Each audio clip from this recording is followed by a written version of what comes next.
Hey Froggy friends, Kirostyle here, welcome back to Umineko When They Cry. Today we're starting episode 6, Dawn of the Golden Witch. Thank you so much for joining me here on stream. Hey, Comfy Dreams, and Sai, and Key. Welcome. So if you're new here, or if you're stumbling upon this video on YouTube later, this is episode 6 of Umineko, so we're not starting at the beginning. So you might need to go back and catch up on the previous episodes. If you are an Umineko anime enjoyer, the Umineko anime only covers episodes 1 to 4 of the visual novels. So this is the second novel of the Answers arc, otherwise known as Umineko no Naku Koro ni Chiru. So at the end of episode 5, Badler finally learned the secrets behind Beatrice's game. He fully understood her game and became the new game master, the Golden Sorcerer, and he defeated Erica. Now he's challenged Erica again to another game. This time, he's gonna prove that he understands the game board by being the game master, and Erica will be his kind of opponent. And she's looking to get some revenge after her humiliation at the end of episode 5. So things are kind of taking a different turn in terms of like the formula of the games here, but we're getting a bit more of the clues along the way to help us, the readers, solve the mystery behind Umineko, because even though Badler has solved the mystery, he's not told the readers, us, what exactly that entails. So let's see if we can find out a little bit more. You're still catching up, at Umineko is so long. It is very long. That's why, like, I say to people that if they just want to get into the series fast, honestly, again, the anime is like an abbreviated version of episodes 1 to 4 of the visual novel very quickly, even though it misses out on a lot of like the details and some of the character development, and a lot of Umineko hardcore fans don't like it, but I think of it more like a Cliff's Note version of it. But now that we're in the Answers arc stuff, things are new and different, and I think this is where all the exciting stuff happens personally. But the manga still covers the Chiru stuff, so if you're interested in the manga, that's where you can find it out. But the episode 5 VODs should be uploaded onto YouTube, or uploading on YouTube at this point in time, if you're watching this on Twitch. If you're watching this on YouTube, it's definitely been up for a while now. Anyways, let's get going. Episode 6, Dawn of the Golden Witch.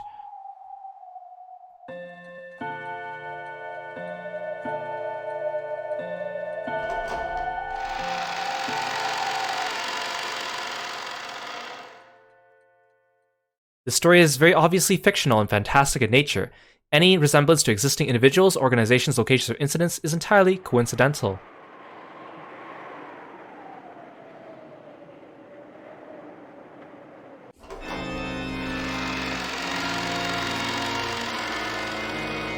A beautiful glow shone in from the skylight over the grand cathedral. The place was somehow different from the way it had been during the witch's trial. The decorations had changed.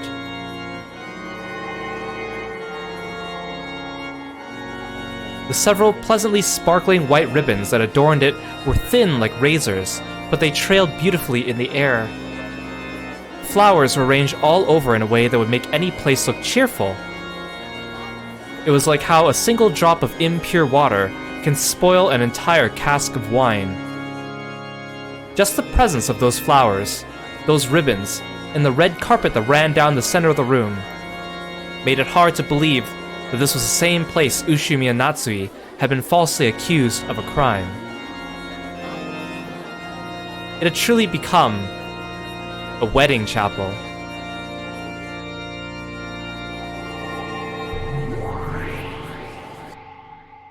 Love is generous. Love is merciful. Just as a note, this character, who is new for this episode, in the actual like voiced versions of the visual novel, has a deeper voice, so that's why I'm giving her, or them, a deeper voice. I'll explain more about this character later. This is just kind of a teaser. Love does not envy, it does not boast. These words, spoken by 2 demons who seemed to be in charge of this gathering, were part of a ceremony for making an oath of love before the eyes of God. Of course, in this wedding celebrated by demons, there was no priest in sight. Instead, there stood the witch who controls miracles.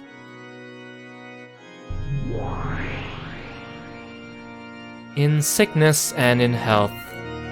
Yeah, a wife's true job is to be supportive in times of sickness. Isn't that right, Erica? Yes, my master. That looks good on you. What a fitting outfit for one who has conquered the bridegroom.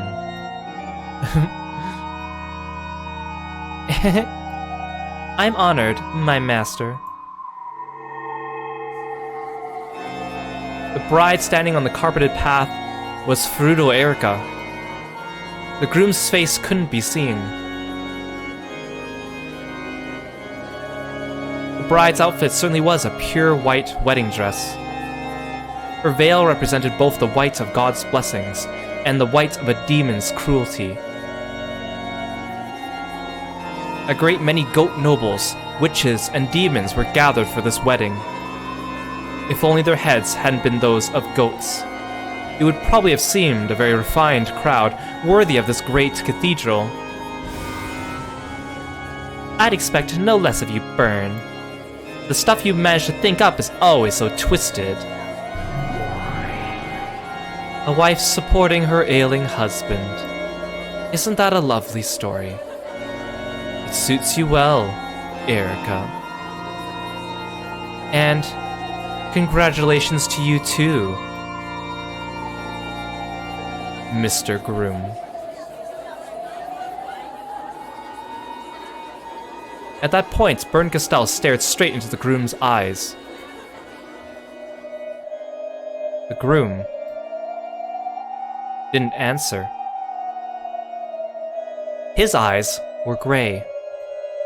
His lips would mutter something from time to time, but no one could tell if the words meant anything. Hey, are you listening? You people? She spoke to the groom in the plural. Of course, there was only one groom. And of course, the gray-eyed groom didn't answer. So, even though you can hear her, you can't answer. Don't worry, okay? Battler-san.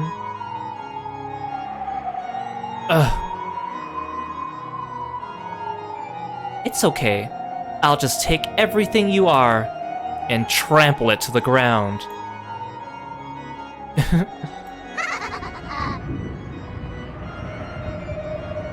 The Witch of Miracles sneered with an evil smile that even a demon would shudder to look at. Even that sneer provoked no response from Battler's dim eyes.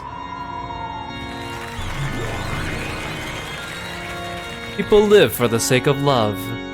Therefore today, you fulfill the purpose of your lives. Oh, how great is the power to live, the power of love. I pray the brightness of this day blesses these two for all time. Just give it a rest already, you demons. What comes next? The couple will now make an oath of eternal love. After that, they will exchange rings. On Battler's hand was a ring bearing the seal of the one-winged eagle, proof that he was the territory lord of this world. And on Erica's finger was a diamond ring that could not be shattered by any miracle. Diamonds signify an eternal bond. However, in Greek, the word diamond simply means unbreakable. Erica wasn't vowing to love Battler forever. She just wanted to rule over him as her eternal property. This wedding was being performed for the sole purpose of defiling Battler. Don't worry, I won't love you forever. After all, the point of this ceremony is to make you submit to me. Your heart will be shut inside an inescapable closed room forever, where I, Furuto Erica, the detective and the Witch of Truth, will command it. Your position as Territory Lord, and your ring will become mine. Can't get... What was that? Can't Get out.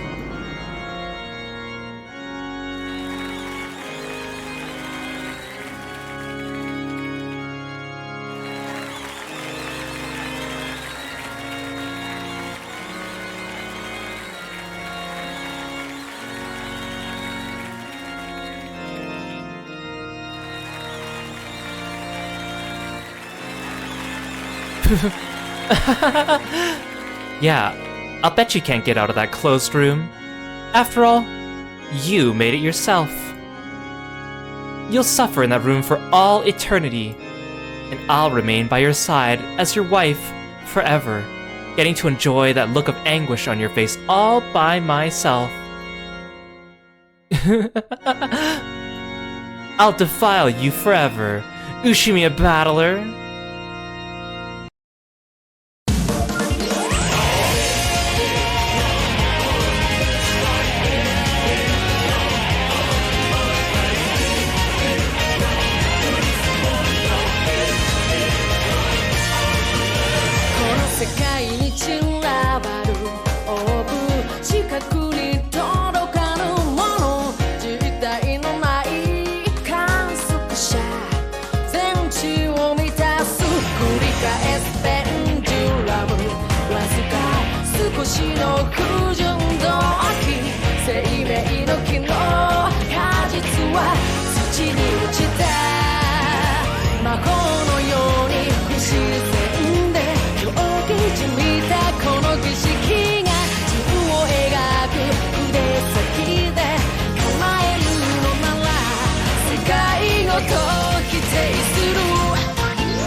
Is there new music every episode? Well, in the original visual novels, episodes 1, 2, 3, and 4 have the same opening music. And then episodes 5 and 6 have the same opening music. And then 7 and 8 have the same opening music. So there's 3 opening themes in total. If you play the PlayStation versions of it, they made a new opening. One covers episodes 1, 2, 3, 4, and then there's another one that covers 5, 6, 7, 8.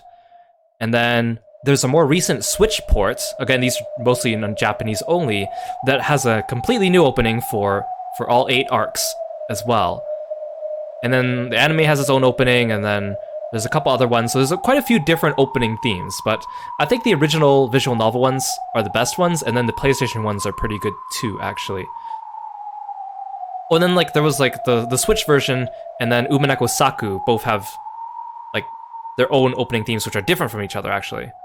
But yeah, this was the same opening from episode 5, but now that we've played episode 5, I think some of the imagery there makes a little bit more sense, especially since we see Natsui quite a bit in that opening as well. All that could be heard was the sound of the wind. A sound of misfortune bringing sadness and unease to all who heard it.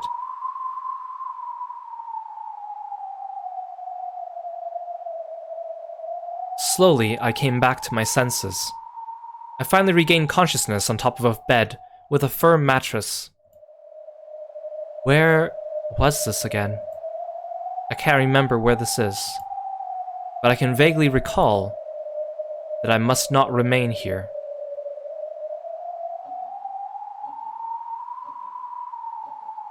The room was dimly lit.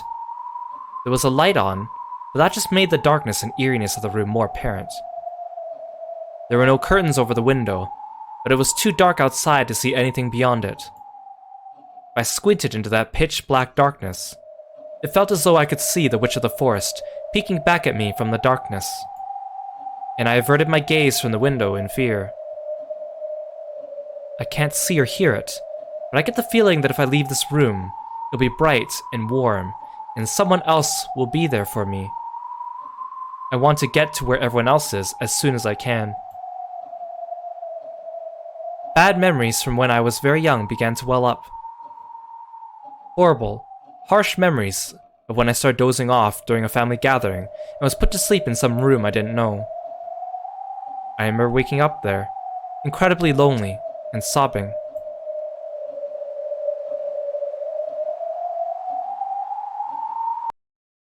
I must not remain in this room.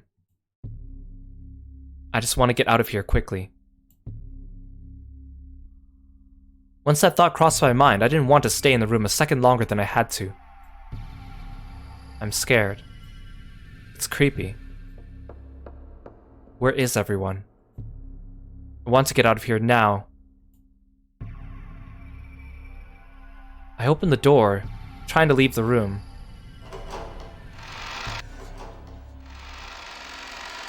A pleasant glow snuck in through the crack of the door. As I thought, the corridor was filled with a comforting light. I couldn't actually hear them, but I could sense that far away people were enjoying themselves. I'm sure everyone's gathered in the room across from this one. I've been shut up in this lonely, creepy room, all alone. I should go, quickly. As soon as I thought this, a merciless metallic sound rang out, and the door refused to open any further. The chain had been set. I've always hated chain locks. You can open a normal lock just by twisting, but chain locks are built in an annoying way, and I couldn't work them easily. So I've hated them ever since I was very young. See? Even this chain is causing me trouble, and I just can't get it undone. Why is this happening? I just want to leave this creepy room right away. Just on the other side of this thin door, everything's bathed in a warm light. I can't undo it. I just can't undo this chain.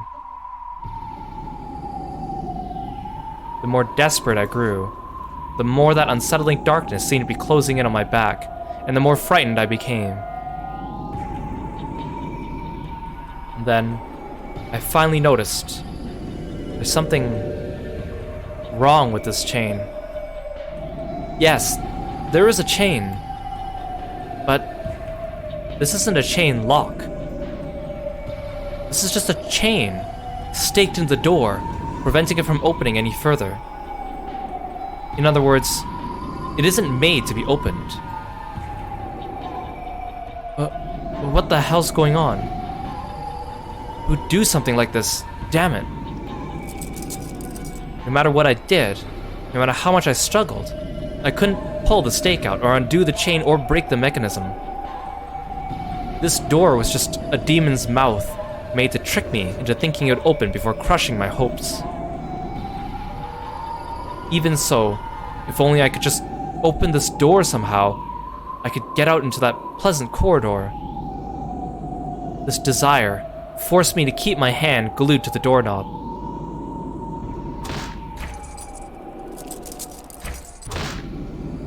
But it was useless.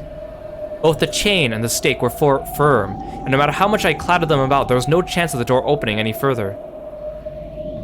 Even though I could see the pleasant hallway through the crack, I had no chance of opening the door any further. Maybe someone will come if I yell. Maybe the door can be opened easily from the outside. When I thought this, I tried to call out to someone, but I couldn't make the words come out. I could mouth, "Someone come here," but no voice left my lips. What's going on? Someone, come. Why can't I cry out? Help me. Help me, help me! The mere fact that I can't say help me out loud is even scarier. If I turn around, the witch gazing into the room from the darkness outside might be inside the room this time, standing right behind me. I'm frightened. I'm scared. I'm scared. I'm scared. Someone help me. Someone help me. I can't get out. Can't get out. Let me out of this room. Help me. I'm scared. I'm scared. I'm scared. Let me out. Let me out. Let me out. Help me. Help me. Help me.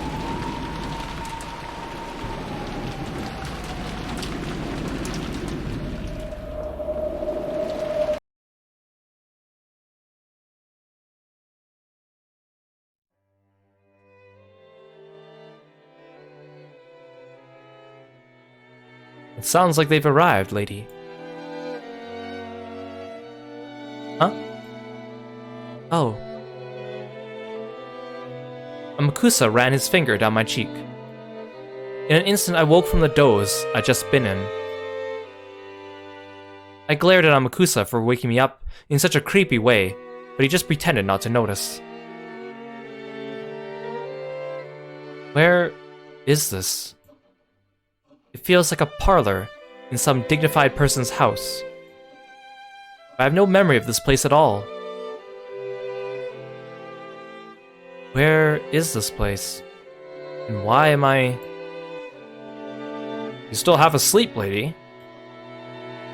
Yeah, sorry. Where are we? Huh? Apparently he hadn't expected me to forget something like that just because I wasn't fully awake yet. For once I agreed with him. Why am I in some parlor that I don't recognize? The sound of the footsteps from the they Amakusa had mentioned had come right up to the opposite side of the door. I could hear conversing voices. Is that a woman? Judging by the coffee and the snacks laid in front of me, I was the guest here. In that case, I better remember why I came here. Or at least, who it was I came to visit. So I'm not really exactly sure when this happens in the timeline. I think it happens after Ange meets Kasumi on Rokonjima in the present day timeline, but there are also hints that it might not be, so I don't know. Who am I? Ushimiya Ange. Who's the man standing behind me? Amakusa Juza. The man who used to be my guard long ago. Oh, so this must be after then. Oh no, see, this is still like sometime, I don't know if she's still on the run or not. He's now the bodyguard Okonogi assigned to me. In that case, is this after Aunt Ava's death? When I've thrown off my pursuers? On that journey to find out what happened 12 years ago?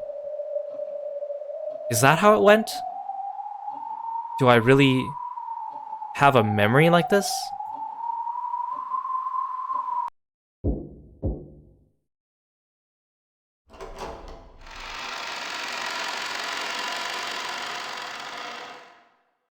After a knock, the door opened, and the person I must have come here to meet entered along with an assistant.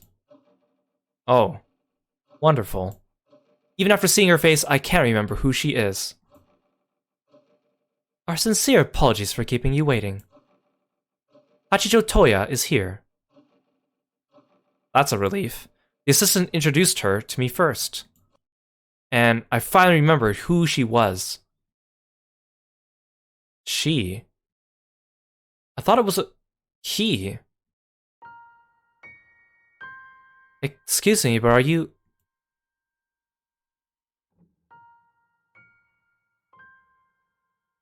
That's right. I am Hachijo Toya.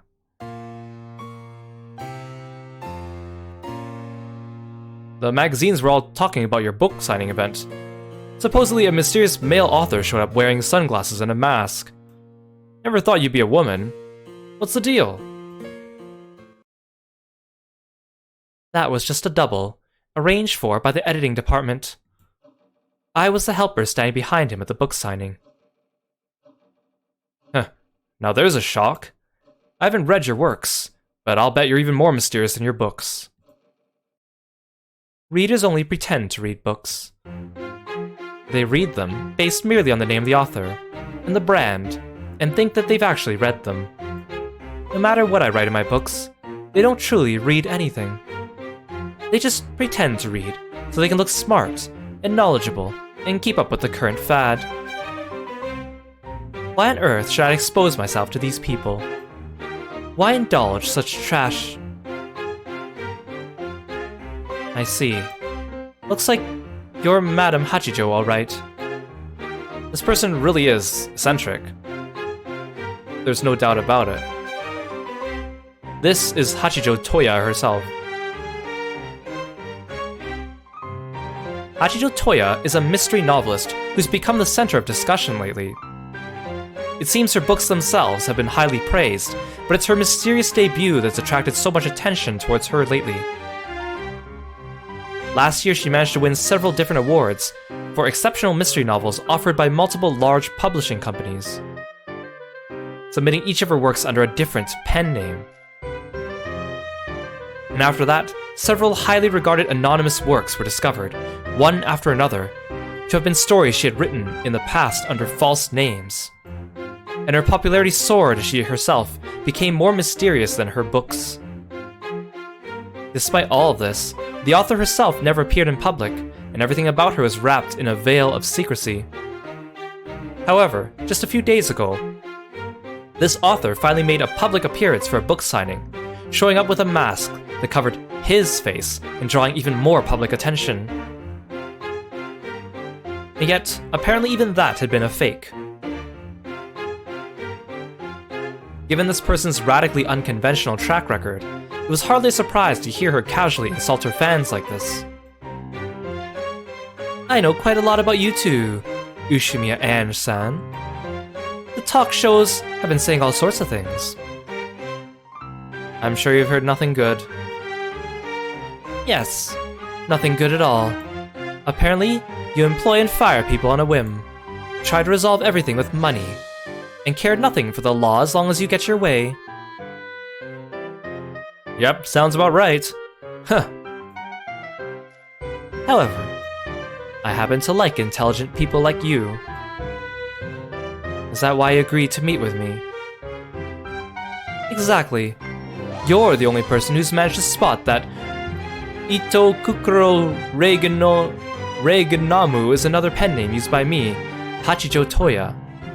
This very long name here is like a... I don't want to say pun, it's like a... You can read it with a bunch of string of numbers, and those numbers is like 18 to the power of 2 or something like that in Japanese or something. That's actually quite impressive. Ito Kokoro Reiganamu. It was a pretty strange pen name. However, if you match the Japanese syllables to numbers, you can read it as 11019960576. 11,019,960,576. This massive number is equal to 18 to the 8th power. Okay, to the 8th power. 18 to the 8th. In Japanese, Toya no Hachijo. Or in other words, Hachijo Toya. Huh. Very well done. I was quite impressed. In fact, I was so impressed I decided to let you meet me in person. Welcome to my mansion, child of man. Her manner of speaking was extremely condescending, but perhaps because of her elegant manner, it didn't feel particularly irritating. This person had a sort of majestic grandeur about herself which made that style of speech seem almost natural. At least that's how it felt to me. In fact, it felt almost as though this was the manifestation of some noble being who would have no need to show herself before mere humans under normal circumstances. Since I'm not particularly a fan of hers, I guess this is proof that her mysterious charisma really is nothing to be laughed at.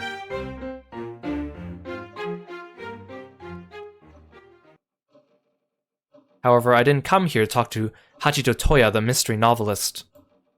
I'm interested in Ito Kukuro Reganamu, the mysterious web author who only released her works over the internet. Around the Japanese parts of the internet, Ito Kukuro is an extremely famous witch hunter. However, she isn't a big opinion leader like Professor Utsuki. She's one of those message bottle forgers who are always the center of vigorous debate. Message bottle forgers are, as the name suggests, people who forge and post the contents of what purport to be mysterious message bottles detailing the events of the Rokenjima incident. They claim to have discovered a new message bottle, and post either a very similar counterfeit story or a new theory with their own interpretation of the truth, all of which are supposedly written by Ushimiya Maria. In doing so, they openly take on the name Ushimiya Maria, writing up new bizarre tales as if they'd been present themselves and knew the truth. They then send these stories out into the newest sea discovered by humankind, the internet, claiming that it's a third or fourth message bottle. All the first forgers were either simple pranksters or crooks trying to swindle collectors. Eventually, though, people who claimed to have solved the riddles of the message bottle tales and reached the truth started to appear, and they started creating original works of their own, third and fourth message bottles from Ushimiya Maria, as though they had moved over to the riddle teller's side. These people rewrote the tale of the witch with whatever interpretations they wanted, and every once in a while, parts of their theories would gain big followings on the net. Some of these creations grew to be so widely trusted that they were believed to contain some grain of truth. The more rigid witch hunters openly despised these people, calling them forgers, counterfeiters, or just witches. Though they claimed to have reached the truth, they refused to tell anyone and created fake message bottles as though testing everyone else. It was no surprise that the more straight-laced witch hunters were seriously annoyed by these forgers. However, among those who simply liked to entertain themselves with the occult fantasy of Rokenjima, an extremely small number accepted these creations as literary works, glad of these additions to the mysterious tale. Ito Kukuro was the most highly regarded of these forgers. So, this whole explanation here about the forgers is an extremely important part of the Umineko universe world lore building, and the forgers haven't really been mentioned up until now, but I think we've gotten hints of them before as well, because we talked about those message bottles left behind. End of the Golden Witch. I've read that one. That's one hell of a hobby you've got there, killing off other people's families however you like. Remember, End of the Golden Witch was the title of episode 5, the episode that we just finished before this one. Did you come all the way here just to say that? I think not. Final descendant of the Ushimiya family. In her latest forgery, End, she killed off 7 members of my family, at least during the actual story. No, if you count Alliance and Banquet, the other forgeries she's made before now, then she's killed off most of my family in horrible ways over and over again. So here it's confirmed now, the message bottles left behind that contained Alliance of the Golden Witch episode 3 and Banquet of the Golden Witch, Alliance of the Golden Witch episode 4 and Banquet of the Golden Witch episode 3 were written by Toya. Of course, I want to complain. However, all of her works are known for being in both form and level of perfection, the closest tales to those written by Ushimiya Maria herself. In particular, Ito Kukuro's first forgery, Banquet of the Golden Witch, managed to fit everything, including Ushimiya Eva's escape to Kuadorian. People wondered whether this might be the true story of Rokenjima, and even made it onto the talk shows. So far, all these tales have been nothing more than electronic text on the web. However, people will eventually realize that Ito Kukuro is actually Hachito Toya. When that happens, they'll become the works of that bizarre Hachijo and no one will think of them as mere fan creations. People will probably start wondering if this might actually be a third message bottle she found and released under the guise of a story she herself wrote. When that happens, these stories will probably seem even more bizarre and credible.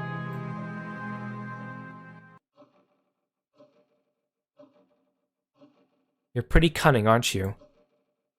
Why do you say that? You're doing this to make your forgery seem more mysterious and more credible. And what do you mean by credible?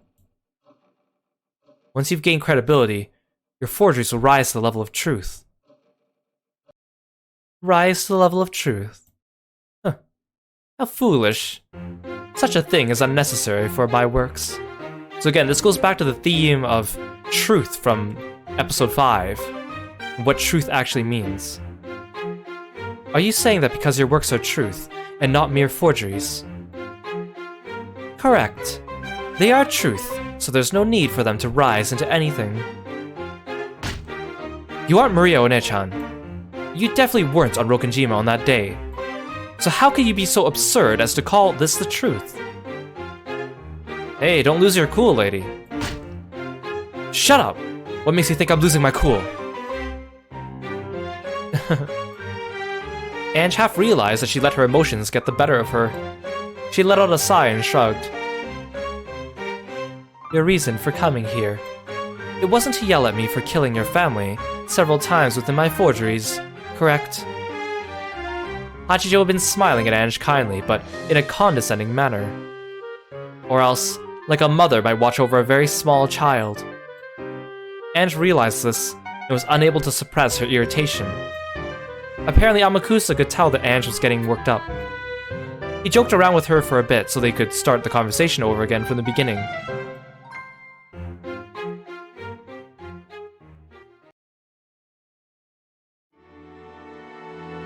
The thing you came here to hear. It's the truth that I've reached, is it not? Why are you so sure you've reached the truth? Because I've understood all of the tales. And I'm asking you why you're so sure about that. Do you think the sun ever revolved around the Earth? Hachijo suddenly started talking about the Ptolemaic theory. Ange was about to tell her not to answer questions with more questions, but she quickly realized what Hachijo meant. Humans used to support the Ptolemaic theory. However, that theory has been rejected in the modern age. Does this mean that, at the instant that theory was rejected, the sun stopped moving and the Earth started revolving around the sun? Of course not. The truth doesn't change based on what humans believe. Then right now, your denial of my truth means exactly the same thing. The idea of heliocentrism was proposed by several scholars before Galileo. However, it was hard to objectively prove that theory using the scientific techniques available at the time. Even so, that didn't change what the truth was. And yet, it moves. So you're saying the truth is still something, whether you can prove it or not. Correct. In the future, when the full truth finally becomes known, people will look back and realize that I have already discovered it. Apparently Ange just couldn't stand Hachijo's attitude.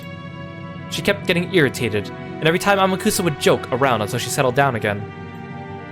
However, there could be no mistake that Hachijo was a genius, and had used her extraordinary intuition to form a most interesting outlook on the events that occurred on that island. That was why Ange had wanted to contact Ito Kukuro and hear her views. Still, this meeting truly had been fortunate for Ange. She hadn't been absolutely sure that Ito Kukuro was Hachijo Toya. She hadn't thought that the publishing company would really contact the author, and moreover, she hadn't dreamed that the mysterious masked author would grant her an interview under such short notice.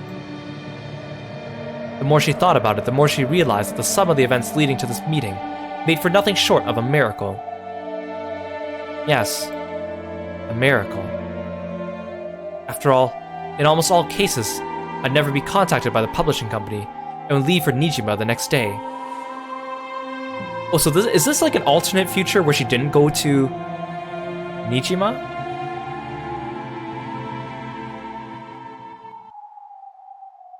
Huh? I'd leave for Nijima, then go on to Rokenjima.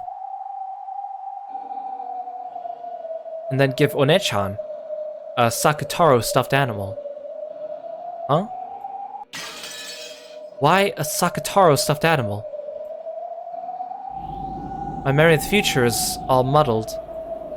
My head hurts. So this is like a divergent future. This is a parallel universe. I kind of forgot where the timeline is for this specific episode kind of goes.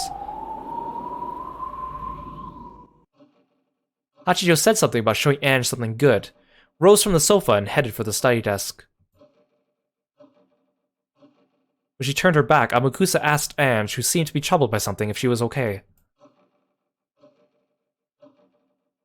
Hey, Amakusa, how long have I been here?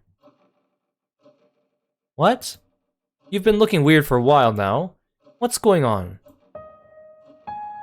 I can't remember how long I've been sitting here. Are you still half asleep? That's not it. I mean, I was able to get an appointment with Professor Utsuki, but the publishing company never got back to me about Ito Kukuro. So in the end, I was stuck unable to do anything that entire day. Right? Huh? Amakusa, you went to go get that large black bag, didn't you? That's right. Just before we left for Nijima, Amakusa and I parted ways just one time. He said something about getting a weapon from an acquaintance of his, and he went to go get that large black bag. Wasn't that today? Well, yeah, these were all things that happened in episode 4. What am I talking about? I mean, didn't I go to Nijima? Meet Captain Kawabata? And inside the bed shop? Huh? What? Something wrong? Did my confusion and uncertainty make me sigh out loud? Even though Hachijo's back was to me, she slowly turned around and smiled as though she had peered into my heart. No, it's nothing. Strange memories, ones that I even can't understand. I tried to hide my confusion, but for some reason Hachijo had a strange glint in her eyes, as though she could read my mind. I have revived and killed your family several times within various forgeries. Almost like a witch might. Reviving and killing them whenever you like. Endlessly. Sounds almost like Beatrice, doesn't it? Yes, it does. So please follow the lead of all those people on the web, and consider the possibility that I might be a witch. She took out a thickly packed brown envelope out of a locked drawer. It appeared to be filled to the brim with printer paper. Perhaps this was a manuscript for one of her works. The neat letters written with a fountain pen on the envelope spelled out the word Dawn. There was no forgery by the name of Dawn, which must mean Ange could tell this was a new one. Hachijo's newest unreleased forgery. Dawn of the Golden Witch. For one such as I, who knows everything, everything is boring. However, I don't dislike letting the ignorant read my works to see what kinds of reactions they have. And so, I want you to read it. You want me to read your newest work, which you've created as the new Endless Witch. Correct, child of man. Whether you resent it, or admire it, you can help me forget my illness for a time.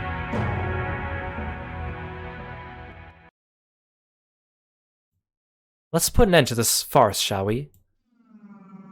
Who are you? I don't remember ever meeting you like this. Yes, I did try to contact Hachijo Toya, but in the end, I never got a chance to meet her. In other words, all this is a falsehood. So this technically could still be happening after the events in Alliance on the island with Kasumi, right? Whose piece am I this time? Sorry, but if you think you can tame Ushimi and Ange so easily, you're making a big mistake.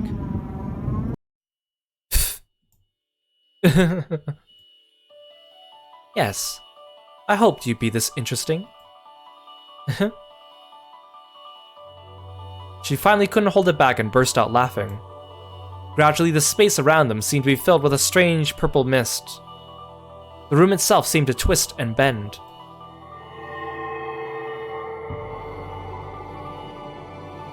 Her figure also twisted, and after something that couldn't be described elapsed, her form changed to become just what she had called herself. A witch. Splendid. You did well to see through my veil. It seems I'm the type witches just love to cling to. You all have that same condescending tone towards humans. I figured you were a witch right away. The novelist sitting on the sofa was nowhere to be seen. Even Ange's bodyguard, who was supposed to be around at times like this, was gone. There was only a non-human figure relaxing in a large, ornate rocking chair. I find you truly intriguing, child of man. Your charming nature is the perfect medicine for my boredom. Yeah, well, I don't see anything charming about this. Why am I alive? Wasn't I killed in a pretty nasty way for breaking the rule about revealing my name? To be honest, I did doubt that those people would just let me go so easily. What kind of farce will I be forced to go along with this time? I really don't care. I'll just do whatever I can within the bounds of the role they give me, whatever I can to help Oni-chan. Of course, I understand. Even if he wins, he'll never come back to me. Even so, I'll struggle on. I'll make sure Oni-chan comes back to the me of that day. No need to lose your temper. I'm not asking you to be at peace. Then why did you summon me here? Don't tell me you want me to read this new story or whatever it is you've written. That's it exactly. I do not want you to be my peace. I have always been a mere observer, and I have no intention of sticking my neck into their game. I don't get it. What is it you want from me? Be an observer for me. An observer of the fragments Beatrice has woven. An observer? I don't really get it, but no deal. In the past, I observed the fragments through Badler's eyes. However, now that he has succeeded the position of Game Master, he is not a suitable observer. I am following this tale with true and earnest intentions. It would be such a waste to observe it through the eyes of Badler as he is now, like reading a detective novel backwards. Oni-chan is the Game Master? What on earth are you talking about? You must have no clue what it's all about. You want to know, don't you? I want to know too. What kind of tale will Badler weave now that he has taken the position of Game Master? Furthermore, I wish to search for the truth Badler reached as part of my own mental journey. My illness affects me gravely.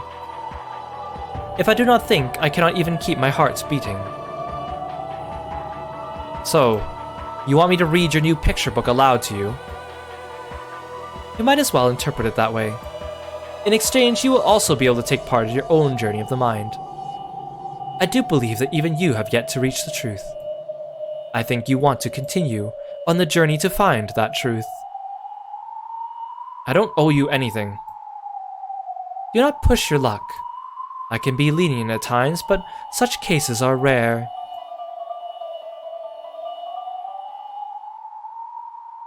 Ange hadn't yet reached the truth either. Though she knew that the game was little more than a toy for the amusement of those witches, she wanted it to resume, so that she could follow the tale and close in on the king called Truth. I might explore the tale to find the truth for myself, but I have no obligation to read it aloud until the end for your sake. Understand? Ange was willing to read the story aloud, but she could quit at any time if this witch made her mad. She was in effect warning the witch not to annoy her. Of course. You call it a picture book, but to me it is the only medicine for a fatal illness. I cannot take that medicine without you to assist me. In other words, it's a mutually beneficial arrangement. So you're telling me to read you a book until you fall asleep. And in exchange, you'll let me read it too. Is that right? Precisely. If you are willing to accept it, I shall ask that you become my reader for a time. Well, it's nice to get my own title, but all you really want me to do is read books, right? Becoming my reader means the same as becoming my familiar. In other words, what is done against you will be done against me. I will not permit anyone to disrupt my only interest, that being to read the rest of Beatrice's tale. I will not let Burn Castell, Lambda Delta, or even Beatrice force anything upon you. This witch, who seemed to have an almost divine quality to her, spoke both quietly and forcefully. There was no threat in her words. However, even so, it was clear she was on a different level than Burn Castell and the other witches, and not at all to be taken lightly. So you'll offer me protection if I agree to read your book? Of course. What I want is for you to read aloud to me. I will not spare any who attempt to stand in the way of that. If my attitude seems arrogant to you, allow me to apologize, child of man. It may not seem so, but I am speaking to you with the utmost respect. Hey Yule, welcome to the stream. Thank you so much for coming by. Good to see you. Yeah, probably. Even that witch-like style of speech feels like it's got to be the most respectful thing you've said in the last few hundred years. When you're reading a book, do you tell it, "Thank you very much," before flipping through the pages? I guess it is like that. I understand. Just by agreeing to have a conversation with Ange, she was showing an incredible amount of respect and willingness to compromise. Anne shrugged, but she also nodded to show her consent. Sure. I'll be your reader. I get that you showed me a ton of respect just by asking for my consent first. You understand well, child of man. My name's Ange. Not child of man or whatever. Huh. Very well. As proof of my respect for you, I will acknowledge your name. For her, acknowledging a human name was like acknowledging the names of all the leaves scattered across the ground. So, her acknowledging Ange's name was a miracle. No, it was immensely good fortune. From this point forth, Ushimi Ange will serve as reader and Miko to the Witch of Theater-going, Featherine Augustus Aurora. Until you finish reading, I shall bring calamity to all who attempt to hinder your task. So, Featherine here, this character, in many ways is like Lambda Delta and Burn Castell, in that they exist in multiple ones of Ryukishi's works amongst When They Cry and other works that he's written. Like Higurashi, example. So, there are characters in some of the other works that resemble Featherine, Lambda Delta, and Burn Castell, and they tie the stories together, sort of. But Umineko is kind of the only one where they become the forefront of his works and become like characters as they are here as witches. But them being witches kind of explains how they can exist in multiple of his works. When the Witch of Theater-going Featherine spoke this, Ange was wrapped in a bright light. Ange didn't feel any particular change herself, but she definitely had been given something that only non-humans could sense. It signified that from this point forward, Ange would be the Witch of Theater-going's subject. That didn't mean that Ange would gain some sort of special power, but at the very least it probably meant that anyone wanting to cause her harm would first have to take on Featherine herself. Your name is pretty long. Sounds like some Roman person from the history books. What should I call you? Those not familiar with me call me Augustus Aurora. After all the respect you've shown me, it's only fitting I respond in kind. I'll call you Featherine. Any problems? None at all. For an ailing witch such as myself, even being called by my first name will be an experience to be treasured and pondered over, child of man. I have a name. It's Ange. Huh. Even conversations like this are pleasant every once in a while. Ange, my Miko. Ange accepted her role. She would observe the story with the Witch of Theater going. The curtain was rising on the sixth tale.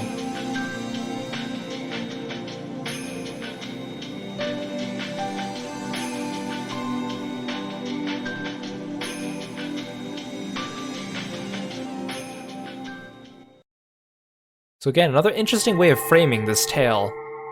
And now we learned a little bit more of the lore behind the world of Umineko. And the way that the forgeries work. At one time, only Bito and her fellow witches had gathered in the smoking room to chat. Now, however, an unusually large number of people were present. I wonder what kind of game Balor's gonna show us. I don't care what it is, as long as it's fun enough to relieve my boredom as I crush it. Leave everything to me, my master. I will perform to my fullest and give you the results you desire. Yeah, you'd better. I kept making strange faces all last game thanks to you.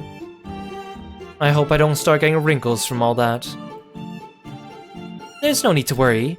The beauty of my master's face is without peer, no matter how wrinkly it may get.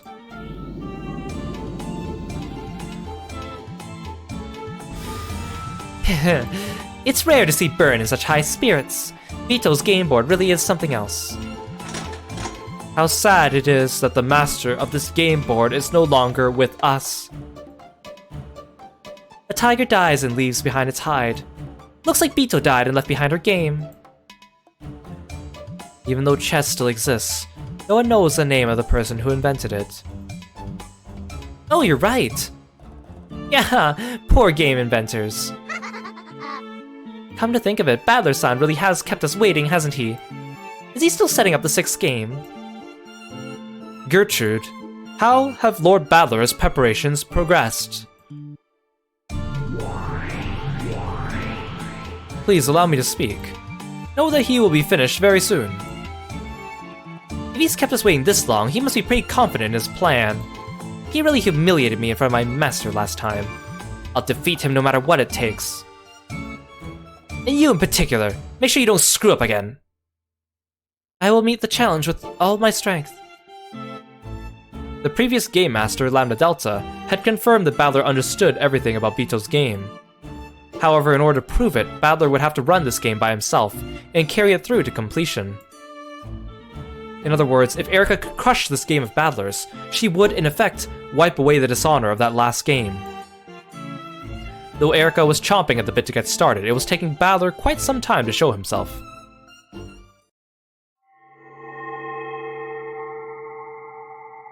At that time, a swarm of gold butterflies popped into existence and took human form. From the shape of that familiar dress, everyone immediately realized who it was.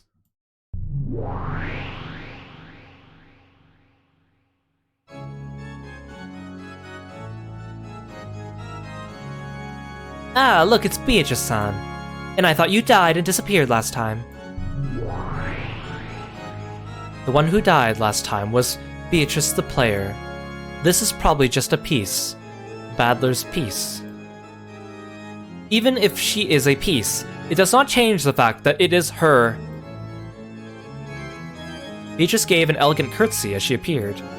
This humble entrance was so vastly different from her usual high-pitched laugh that it made the long-awaited start of the sixth game feel even more ominous than it otherwise would have. Father will be here very soon. I ask you wait for just a short while longer. Father, the heck? Is that the new spin this time? Not only had Bito started talking in an unusually polite manner, she had also used the word father, presumably referring to Badler. For an instant, everyone was stunned into silence, but they quickly realized this was setting up some kind of theme and they grinned. Bito wasn't the type who could keep up this sort of act for long. It would probably fall apart in a few seconds, leaving her cackling rudely at everyone. Erika, who's itching for a fight, went for Bito almost at once. I can't believe that incompetent Badler-san reached the truth of your game. I'm sure Father understands it quite deeply. He really is good at that sort of thing. Still, you're pretty lucky. If Badler hadn't become the Game Master, you wouldn't have revived again. You've really got the luck of the devil, don't you? The luck of the devil? Well, either way, I'm going to pay you back in full for last time. You're just one of Badler's delusions, so I'll erase every part of you and knock you down into the abyss of oblivion. I, too, cannot allow such an easy victory. I, look forward to having a good, clean fight. Huh? By this point, everyone realized that something weird was going on. This was no doubt that the face, the dress, and the hair were all Beatrice's. However, her expression was different. Even though she had Bito's face, Bito would never show anyone an expression like that.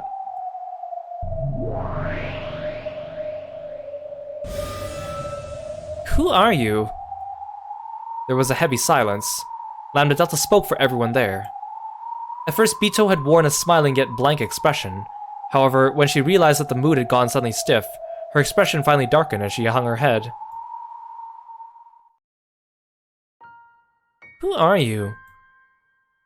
You appear to be Lady Beatrice. But are you not? Even Delanor was forced to ask despite the rudeness of the question. That was how much this woman, who appeared to be Bito, was not. Am I somehow different from the Beatrice everyone was expecting? What are you talking about? Wait a second. Don't tell me you have amnesia or something. I was only born recently, so I have no memories at all. However, I will study hard in order to become the Beatrice you all expect. Bito, I thought I told you to stay in your room. Adler's voice came out of nowhere. His tone was very slightly cold. Bito's expression looked like that of a young girl being scolded.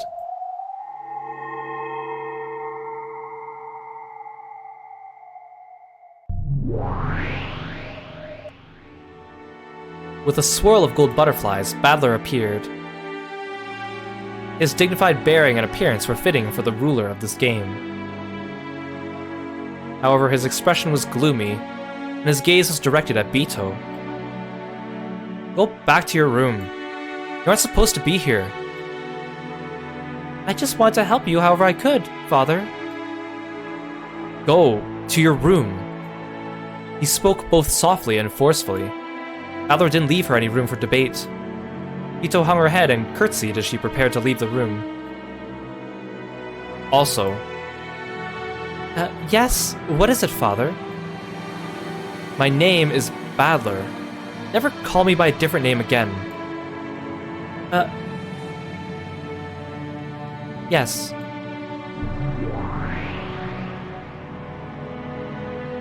Bito melted into a cloud of gold butterflies and disappeared. This was the first part of the tale with Badler as the Game Master. The witches had all assumed he'd come forward with some flashy big development, so this was all completely unexpected to them. Their mouths were still hanging open. This is a pretty weird take on it. Pardon me. Please forget what you saw just now. Huh, you're playing dumb, but this is all just part of your plan, isn't it? You're scheming to give us the wrong impression, like another North Wind and the Sun strategy, aren't you? Is there something wrong? Don't worry about it. It has nothing to do with you people. I see. Guess it doesn't matter then. Okay, Badler, start up the new game right away. You've kept us waiting for so long, it's gotten totally boring. Sure. Let's start the 6th game. Erica, and you too, Bernkastel. This will be my tale, proof that I've reached Beatrice's truth.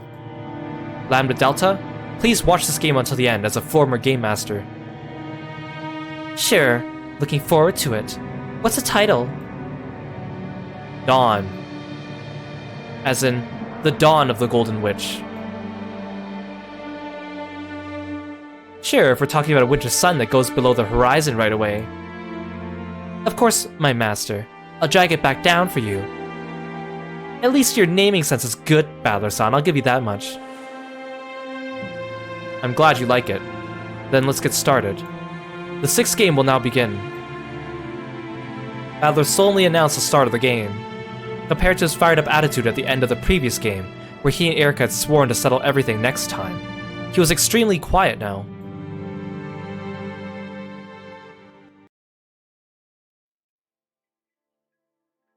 And Ito seems to have changed a lot since we last saw her. I'm surprised too. I don't have a clue what's going on. I don't even get why Bito's alive in the first place. I just finished reading it a second ago, but at the end of the previous tale, didn't she die just before Battler reached the truth? There are 2 kinds of death in this world. One of them is when a piece is taken from the game board. Such a death exists only within the bounds of the game, and these lives can revive over and over each time a new game begins. That's why the witches are so merciless when it comes to taking those lives.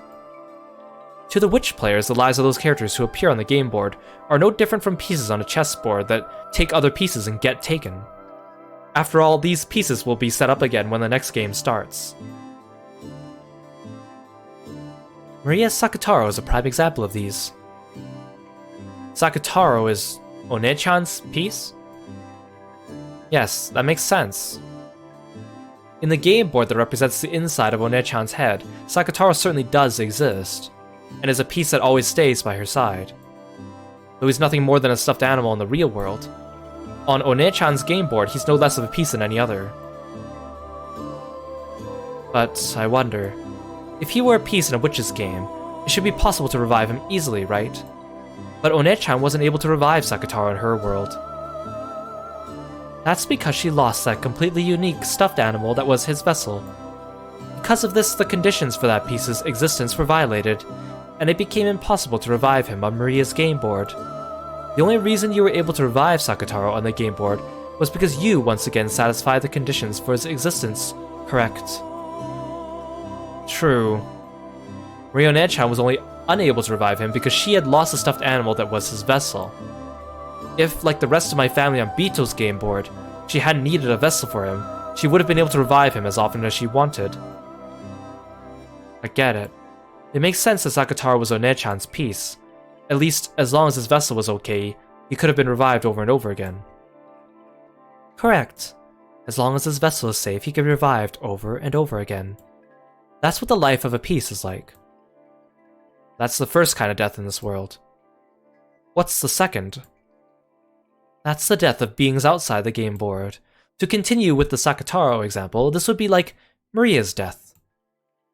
You mean, not her death as a piece, but the death of the real One-chan, right? Not necessarily. Loss of interest or concern would have been the same effect. When Maria outgrows playing with stuffed animals, Maria, the game player, will die. It's as quick and easy as turning off the switch on a TV when you get bored of it. I see. In that case, Bito the player completely gave up on winning during the last game, so she died and vanished. Which means if Bito ever comes back thinking she's got a chance of defeating One-chan, that'll mean she's come back to life, right? Logically, that is true. It's the same for humans, witches, and even gods. If they lose interest and concern, they can die at any time. And if they regain that interest, you can revive at any time. However, though the concept of time does not exist in the world of gods, and they can revive whenever they want, time shoots by like an arrow in the human world, and it isn't so easy there. That's true. Skipping school for one day might not be a problem, but if you skip for 3 days in a row, it'd be really hard to convince yourself to go back. And what if that stretched out for a month, a year, a decade, or 1,000 years like in the world of witches? I see.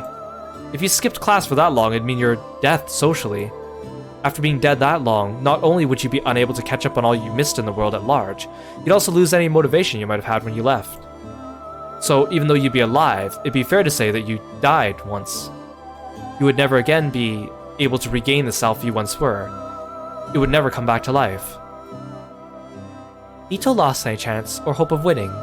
Even though she knew this, she pretended not to, and kept on fighting for many, many games. So Bito will not return. Her hopes were crushed. She'd spent all the willpower that she might have used to regain the will to fight.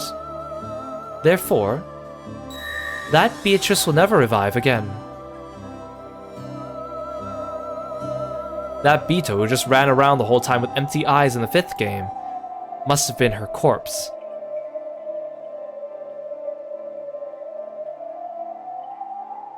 She managed to remain on the game board despite it all, but then even that corpse was wiped away.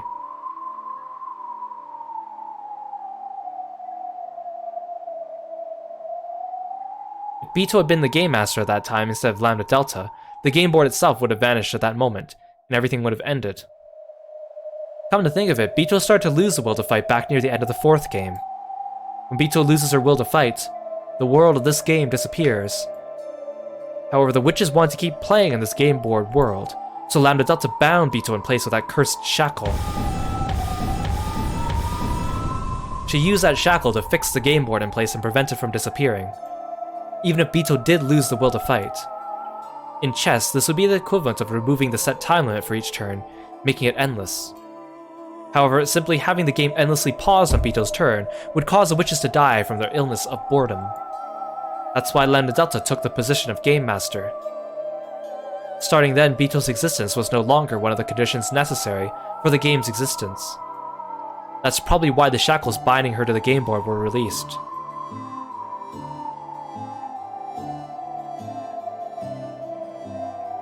And that explains why she disappeared in the 5th game.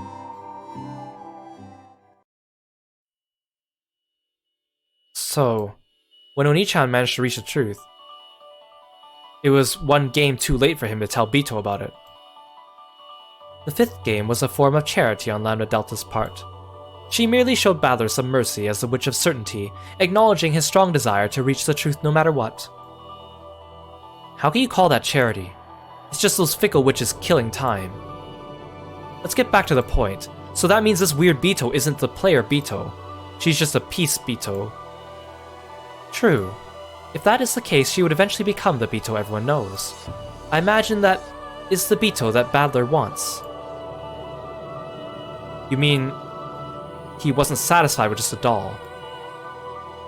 When playing with dolls, one can project the personality they most desire onto the doll. However, since you're acting out their part, nothing unexpected can ever happen.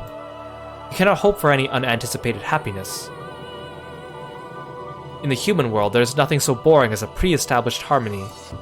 That's why, though a doll can become a person's best friend in the world, people eventually get bored and outgrow them. Oni-chan only wants the real Bito. He couldn't bear having a doll that only acted like Bito. A Bito born as Balor's piece would probably move according to Balor's wishes. It's only natural for a piece. Pieces move however their players tell them to, and they can't do anything else. I see what it is Oni-chan wants. So what's up with this weird Bito? Balor might be trying to revive Bito in the truest sense. That is the never-dying dream held by children of man. You just used the red to say that wasn't possible. That Bito will never revive. However, that doesn't mean that it is impossible for Bito to be revived again. Have you forgotten? I believe that Bernkastel herself revealed Bito's true form at the end of the 1st game. Now I remember. She said something about how Bito exists as the incarnation of a rule. Information began to be accumulated based around that rule, and in the end it took form of the witch known as Beatrice. If that pattern is followed once more, the same Beatrice will be born again, and perhaps one could call that a resurrection. In other words, that weird Bito is Bito as an egg, or maybe a chick. That interpretation is probably accurate. In short, this Bito is a chick who might grow up to become that Bito. And that means this pure and lovable kid will eventually grow into that screwed up crazy witch. In other words, that Bito is a baby version of the Bito we all know. So just like how no person is born evil, the newborn Bito isn't evil either. Even though she really is a different person, if you measure her by her root or perhaps her soul, then maybe you really could call this a resurrection. However, this reality can't possibly be easy to accept. Though she may technically be Bito herself, she is also without doubt a different person, and the way she acts would make anyone feel as though something's out of place. How entertaining. Hearing you read aloud is far from boring. I doubt you even really need someone to read aloud for you. It looks like you already know everything. I only reached that thought because I am engaged in a conversation with you. My thoughts are more numerous than the stars in the sky. I only appear to know everything to a child and man like you. However, without you here, I am nothing but a weak, sickly person without even the power to think. If you just said that in the first place, I would have agreed to read for you a lot more easily. My mood just happened to improve. Don't get an overswelled impression of yourself. Your life means less to me than leaf one is lost after using it as a bookmark. Please keep reading already. Is that pretty much what you're trying to say? Okay. Huh. Far from boring.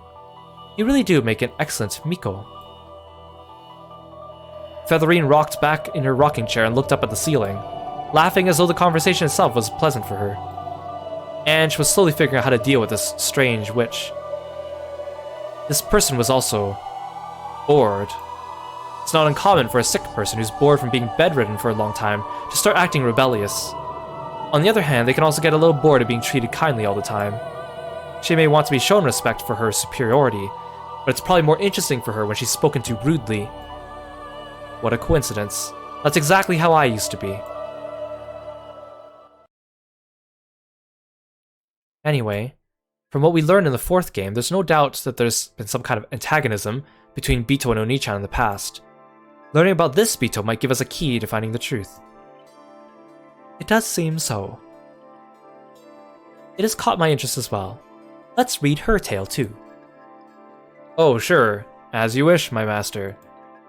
When Ange raised her hands like a conductor, the bookshelves in the bizarre study responded. Once again, several books floated out and began to swirl around Ange.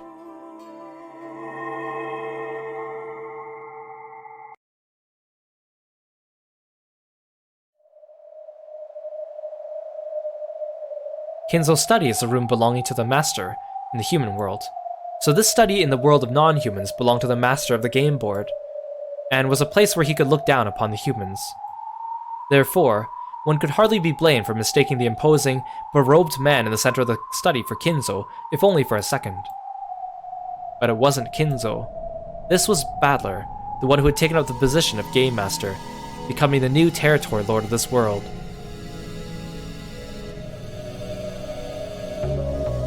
Around Badler was a swirl of glowing fragments, sparkling like the night sky, and on the floor what appeared to be a red magic circle.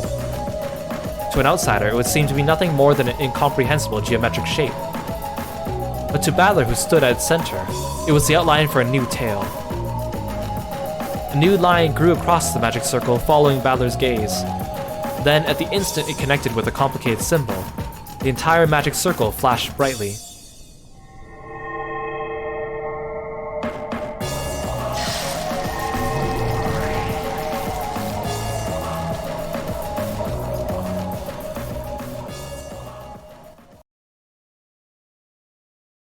So, how does it look? It is splendid, Master. The sixth game is complete. As Badler wiped his forehead and finally relaxed, Genji, who was standing behind him and watching over his every move, nodded deeply in response.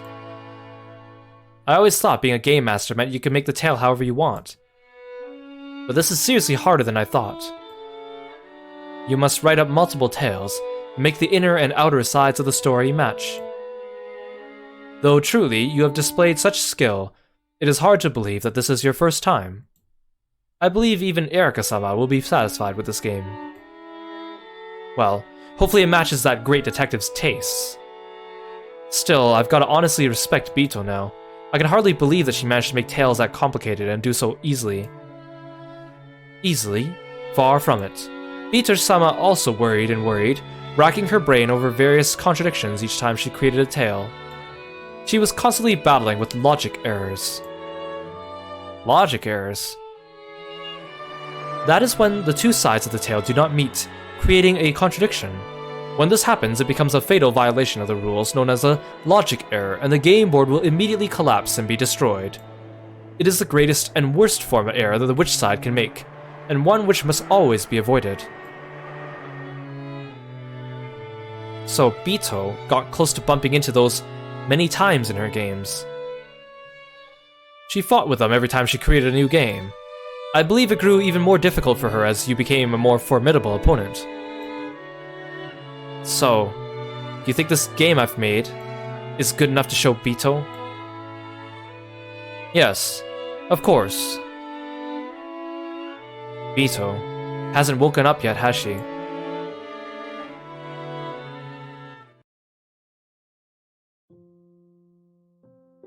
It's been a while since her body was formed as a personification of the rules.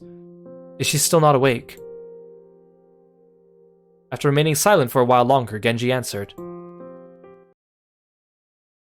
She woke up 3 days ago. You were concentrating on the construction of the 6th game, so I decided to wait before telling you. My sincere apologies. Oh, really? Yeah, I'll bet she's still as drowsy as ever after sleeping so long. I really want to show her my game. No, it's more than that. I have to show her. I need to tell her that I've understood everything. Badler's face broke into a smile. There was no trace in his expression of the hatred he had once felt towards Bito for murdering his family.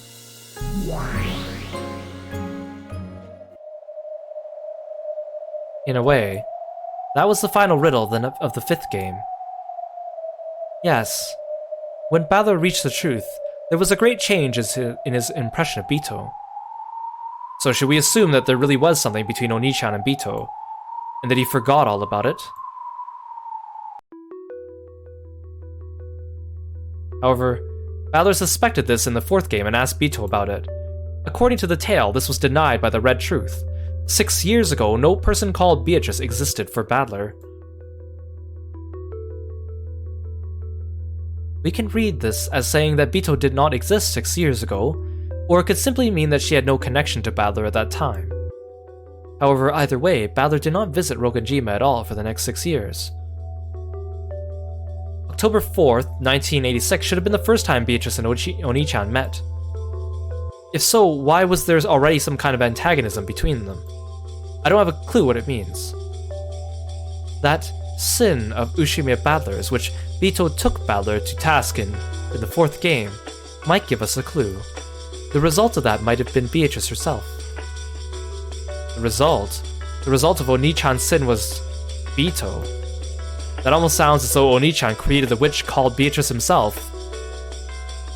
Almost as though Beatrice was Badler's piece. Huh? Badler sinned 6 years ago. Because of that sin, people died. The one doing the killing was Beatrice. If you consider the possibility that everything is connected to Badler's sin 6 years ago, then the one who created Beatrice was Badler himself. I thought it sounded almost as though she was Badler's piece. I don't get it. Even if Oni-chan sinned in some way, his crime couldn't have been anything close to murder. If this huge massacre is in retaliation for what he did, then it's totally out of proportion. Bito killed our family. Dad, Mom, Oni-chan, everyone. I can't believe that Oni-chan's sin was anything deserving of that. The weight of a sin depends on the person measuring it. Even a sin so light that Badler might have forgotten could have been so serious to Bito that she hated him enough to massacre his whole family a full 6 years after the fact.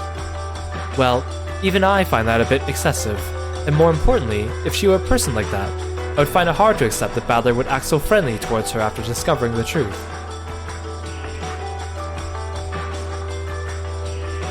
Badlerine's observation was an interesting one. In a past game, Bito clearly said that Oni-chan's sin 6 years ago was the cause of this 2-day tragedy. I still don't know what kind of sin that was. However, he figured out what it was at the end of the 5th game, and he even apologized to Bito, even though she was the witch who had massacred his entire family in retaliation for his sin of 6 years previous. Badler apologized to her. Of course, it was the player Badler who apologized, not the piece Badler whose family had been murdered over and over again. But even so, Badler must have remembered something at the end of the last game that made him feel like apologizing. Does that mean the sin from 6 years ago is hidden somewhere in the tales we've seen so far? I have already formed a certain theory on that matter. Oh? Let's hear it. I cannot tell you yet. I want to enjoy being the only one who knows the answer for a little while longer. Well then, I guess I'm done reading for you. Well, we can't have that, can we? Have some patience and read a bit further. My theory is still nothing more than a guess. Once I'm certain of it, I'll tell you. Okay, my master. I actually do want to hear what comes next after all. It's interesting because, of course, Umineko's always had like the different layers of the meta world. We get the real world and then the meta world, and then we added like the present time, and then there's the meta world on top of the meta world, and like now we have like the meta world on top of the meta world on top of the meta world with Ange and Featherine. It's so multi-layered. And interesting that they can display it using just a visual novel format, using those fancy borders and everything. Just what kind of connection do Oni-chan and Beatrice have with each other? Understanding that will probably give me a massive clue towards finding the truth of this world. After all, because he remembered that, he was able to reach the truth. Also, look how cute Balor's smile is when he's like that.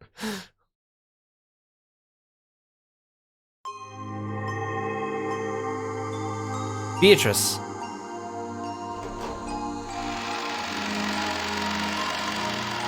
Welcome, Master.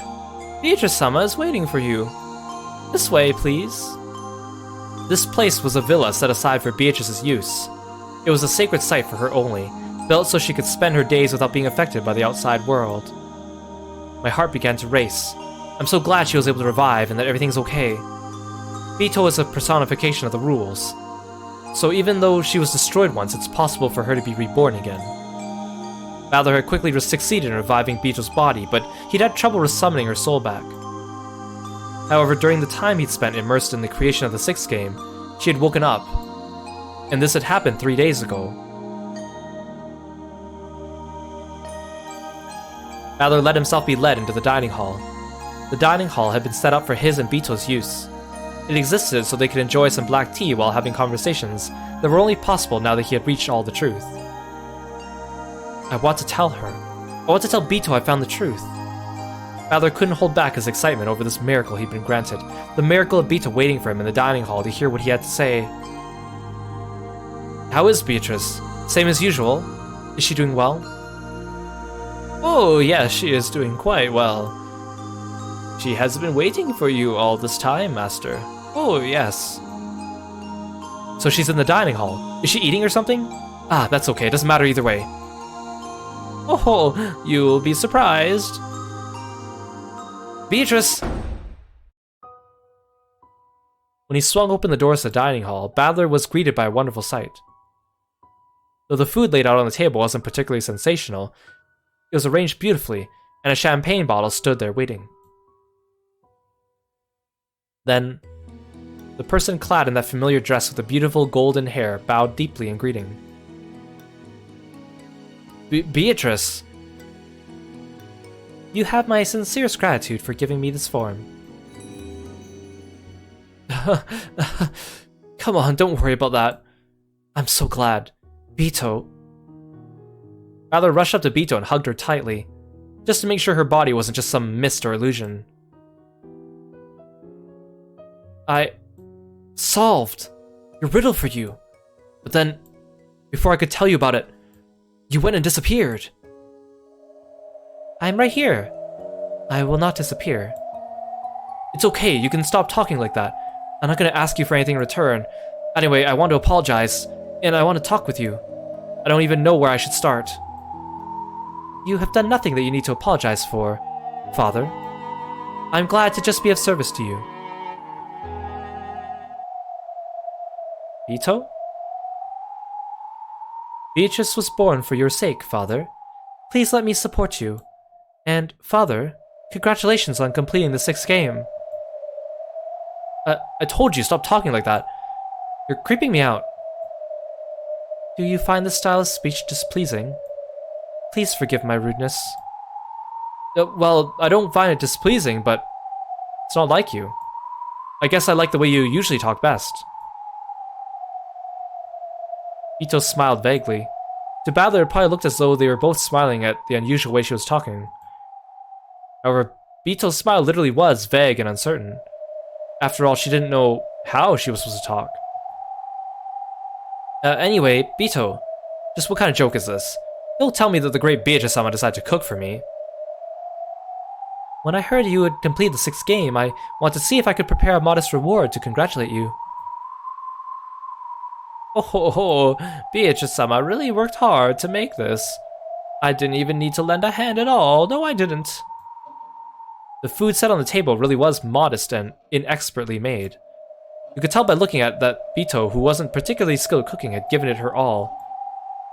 However, signs of discomfort and irritation were beginning to appear on Balor's face. What's going on here? Well, as she said, Beatrice-sama wishes to congratulate you. Sweat was starting to show up on Kumasawa's forehead. She was also feeling uneasy. When he noticed, Balor realized that it wasn't just his imagination.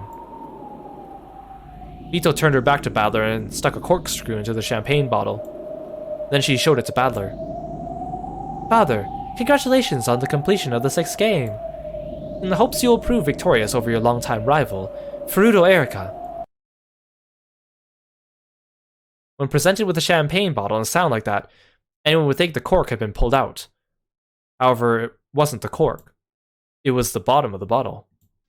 The high-quality champagne bottle that Bito had procured splashed out all over the floor and her dress. Then the same sound repeated several more times. Each one of the plates of food on the table were knocked into the air. Father, did you find the food displeasing? Who are you? I am Beatrice. I was born for your sake, Father. That's not right. Huh? Who is this? This isn't Bito. And anyway, don't call me father. What's going on here? What is this? Didn't I revive Bito? Genji, what's this all about? My apologies, but that is indeed Beatrice-sama. Are you kidding me? How is this supposed to be Bito? She's totally wrong, a fake! No, this is Beatrice-sama. This is, without a doubt, Beatrice-sama, who was born in accordance with the rules of the game board. No, this isn't anything like Bito. Bito would always talk in that weird way and laugh rudely and... No, this is most certainly Beatrice-sama herself. Then why is she talking like that? Why is she calling me father? Beatrice-sama was only born a short while ago. It would be far too cruel to expect her to act as she once did so soon. Are you saying that her memory hasn't returned yet? Master, this person truly is Beatrice-sama herself. However, she is not the Beatrice-sama you know so well. What are you talking about? I'm the Game Master, right? Why can't I revive Bito? Beatrice-sama has revived. However, the old Beatrice-sama lived for 1,000 years. This Beatrice-sama, on the other hand, was only born a short while ago. If she appears to be a different person, well, that just can't be helped. Then how can I revive that Bito? Her body's right here! How can I revive her soul? If she lives the same 1,000-year life again, she should become the same Beatrice-sama she was before. Then you're telling me to wait 1,000 years? A person's personality isn't decided solely by their birth. It can change drastically based on how they live and what they experience.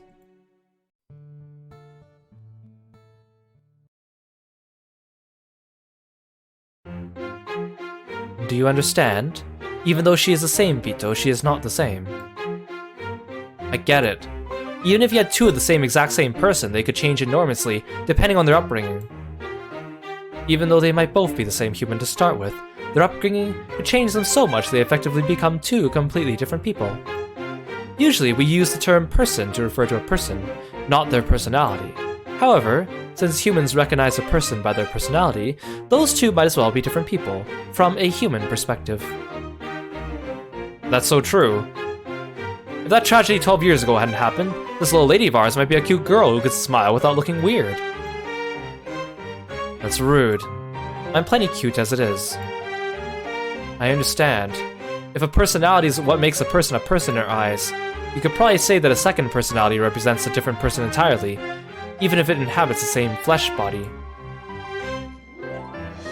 At the very least, I'm a completely different person than I used to be 12 years ago. And if my family had come home 12 years ago, then the Ange that resulted would surely be a completely different person from me. Even a single human can become a different person. In fact, depending on their upbringing and endless possibilities, they can become an endless number of different people. So just because this is Bito, there's no guarantee she'll become the Bito that Oni-chan knows so well. And on top of that, Beatrice is a witch who lived 1,000 years. People can die and be reborn in just 3 days. 1,000 years is a huge amount of time.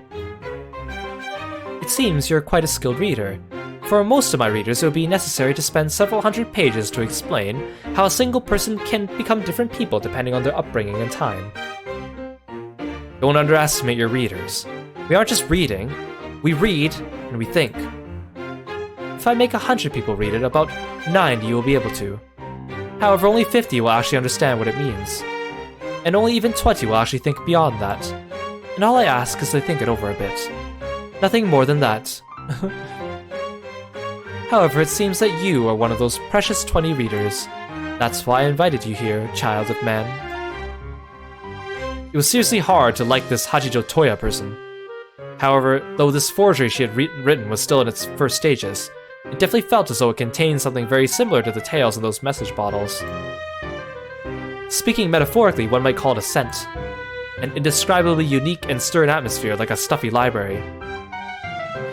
Kieran, welcome to the stream! Thank you so much for coming by, and thank you so much for the stretch, I really appreciate it. Hope you're having a great day.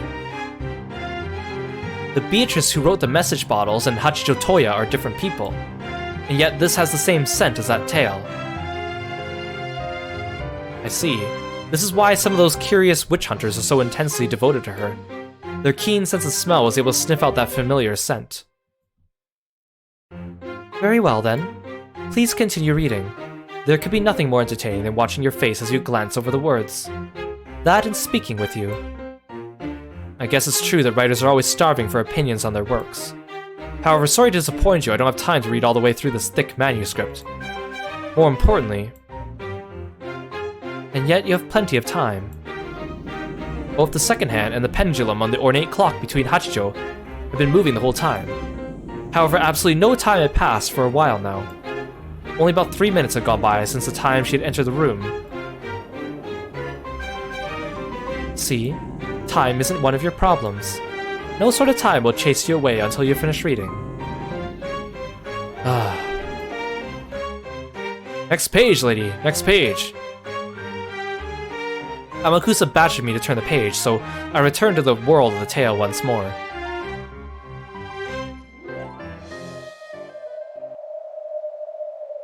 Why does her tale have the same scent as Beatrice's, I wonder? Is it because she actually has reached the truth as she claims? Does this mean that anyone who knows the truth could create an endless number of message bottles? Is that how the Catbox world works?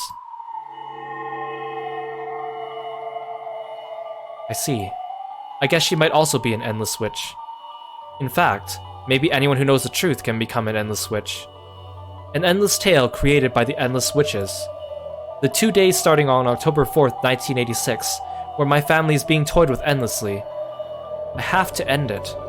I have to find a hint of the truth from within this story and end this endless tale.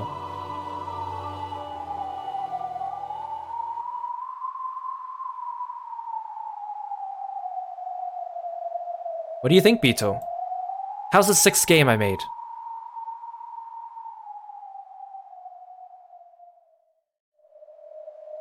Well, you're not the type to give me an honest compliment anyway.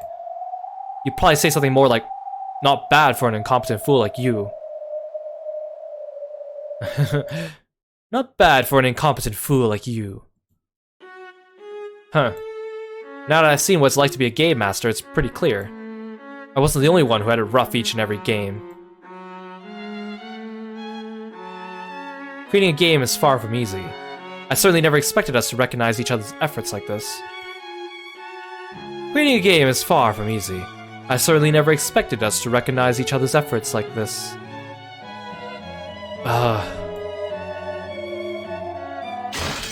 All wrong. This isn't Bito. Battler slammed hard on the desk, but the piece Bito showed no reaction. After all, Battler hadn't ordered her to react. It would be easy to revive that Bito as a piece. However, it would only move according to Balor's wishes.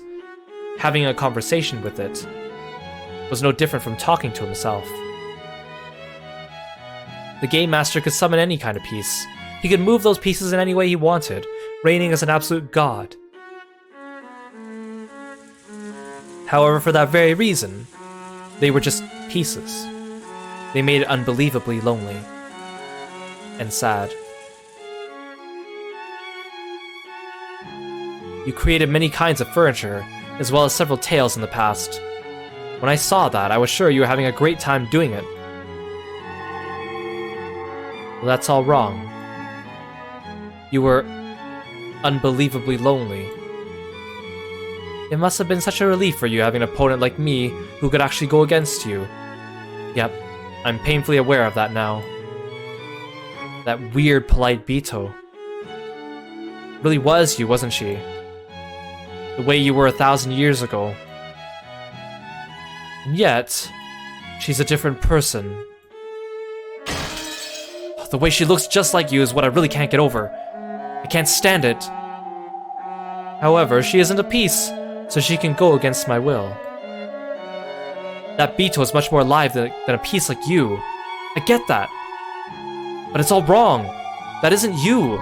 She's a completely separate person, like a long-lost sister or something. And that's why I just can't accept her. As much as he hated the piece version of Bito, Balor felt an even stronger dislike for the chick Bito. Even after a whole 1,000 years, she still wouldn't become the original Bito. Even if she were ordered to act like the original Bito, it would be an imitation. This was a very similar but separate person, and definitely not Bito herself. So in the previous game, Bito really did disappear for all eternity.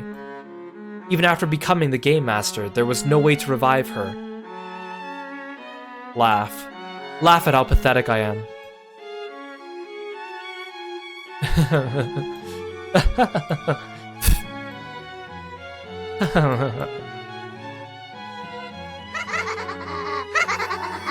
Just give it a rest already.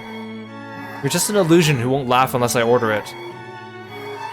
And who can't even continue to laugh until I keep on ordering it. Just disappear.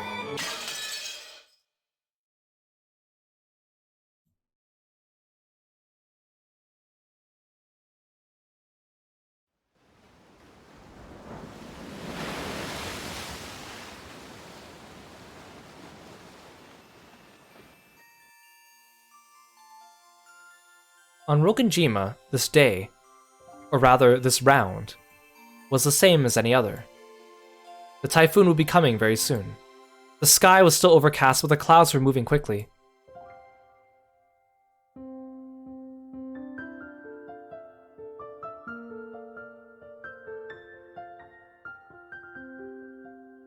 The only thing on Natsui's mind was the plan to cover up Kinzo's absence again this year. Kraus appeared to have suffered a stomachache from the stress and was sleeping in his room.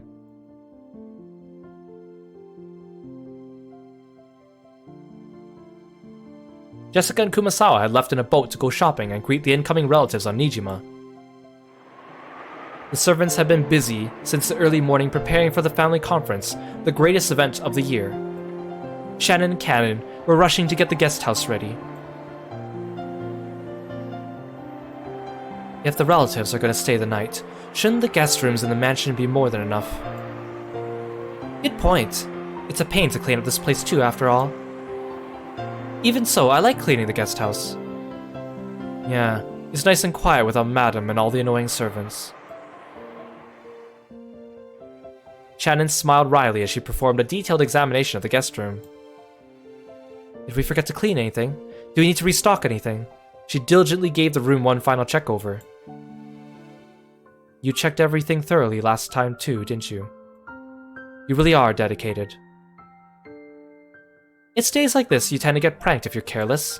You can never find important things when you need them, and things that were supposed to be closed turn out to be open. That's because you're too careless. You don't pay attention while you work. I guess that's why you're helping me check. Thanks. There's nothing to thank me for. If you were a bit more alert, I wouldn't have to help at all. But you actually just want to be with me, right? You're such a kid. That's not it at all. It's all because you've been so ecstatic about George-sama lately. You're messing up so much I can't let you out of my sight. Canon-kun, let's chat a bit. We can't do that now, we're working. You keep making fun of me and George-sama, but how is it going between you and Jessica-sama? Nothing's going on in particular. If you have time to talk about that, let's just finish this. Canon had been very obviously trying to change the subject. Shannon had then snuck up behind him and pushed him down onto the bed.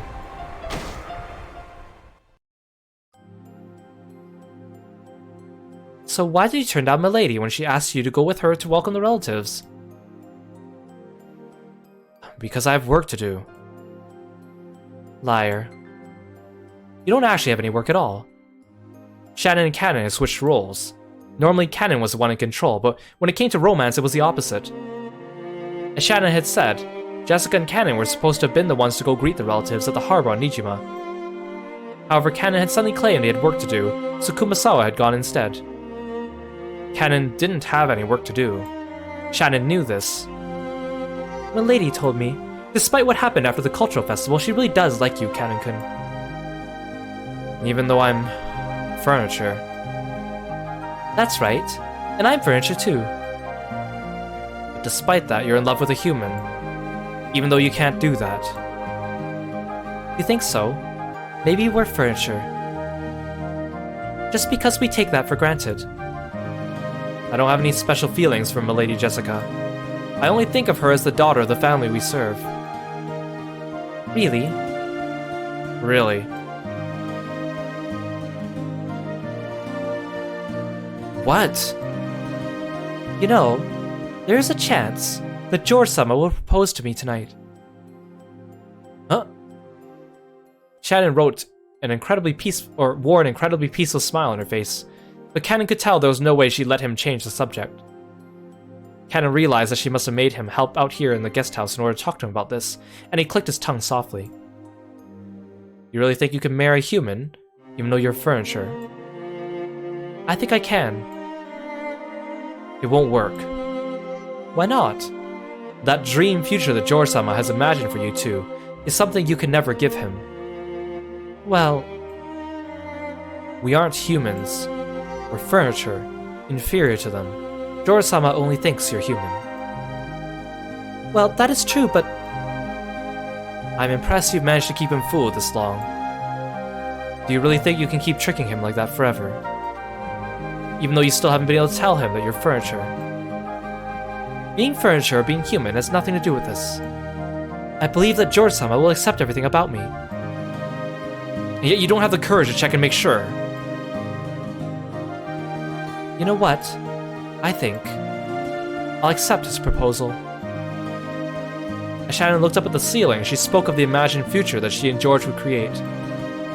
Though some anxiety over the future appeared on her face, so did the joy of knowing what it was like to live with love.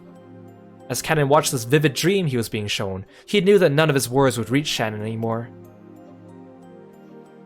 Huh. You could just do what you want. Once you've said you'll do something, you could be incredibly stubborn. Yep. I want to live my life my own way. I'd like to stop being afraid over who's furniture and who's human.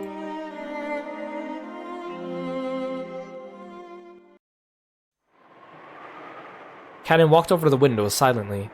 He saw the rose garden filled with boring gray flowers in bloom.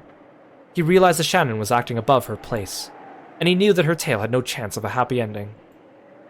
However, he also knew that no words of his could change her mind now that she had made her decision. In that case, it doesn't matter what I say. If I tell you to stop, you won't listen. If I tell you to do what you want, you'll do what you want. Why are you talking to me about this? It's not like you care what I have to say. What I want to know is how you feel about Milady. I have nothing to do with the two of you. Do you really feel absolutely nothing for Milady? No, I don't, as I keep telling you. Liar. What makes you think that's a lie? I can tell. I'm your Nesan after all. You don't know. You can't know what I'm feeling. I do. I know everything about you, Kanin-kun. If you really do know, then why do you ask? Your head and your heart are completely filled by George-sama, aren't they? And it's that sincerity of yours that I love. That's why I'm rooting for you in the only way I can. Otherwise, even I wanted to love Milady. Kanin finally turned to face her, honestly and openly telling her how he really felt. That was what Shannon had wanted to hear. After hearing that, she pressed Kanin even further to reveal his true feelings. You can't leave it at that. I won't let you. Then what should I do? What do you want me to say? Don't try to dodge by saying I wanted to love her. All you need to do is honestly tell me how you feel. Milady is too dazzling for me. The way she lives is dazzling, like the sun. That's why I love her. I was so happy when Milady stretched out her hand and asked me to walk with her. No, I still am happy. You love her, don't you? Yes, I do. I love Milady. Finally, Kanin confessed his feelings in their entirety. In fact, by saying it aloud, he finally understood how he truly felt. As passionate tears welled up in his eyes, Kanin finally accepted it. He couldn't stop the tears from dripping down his face. Both of us are exactly the same, locked up on Rokenjima and living without any hope at all. Or that's canon.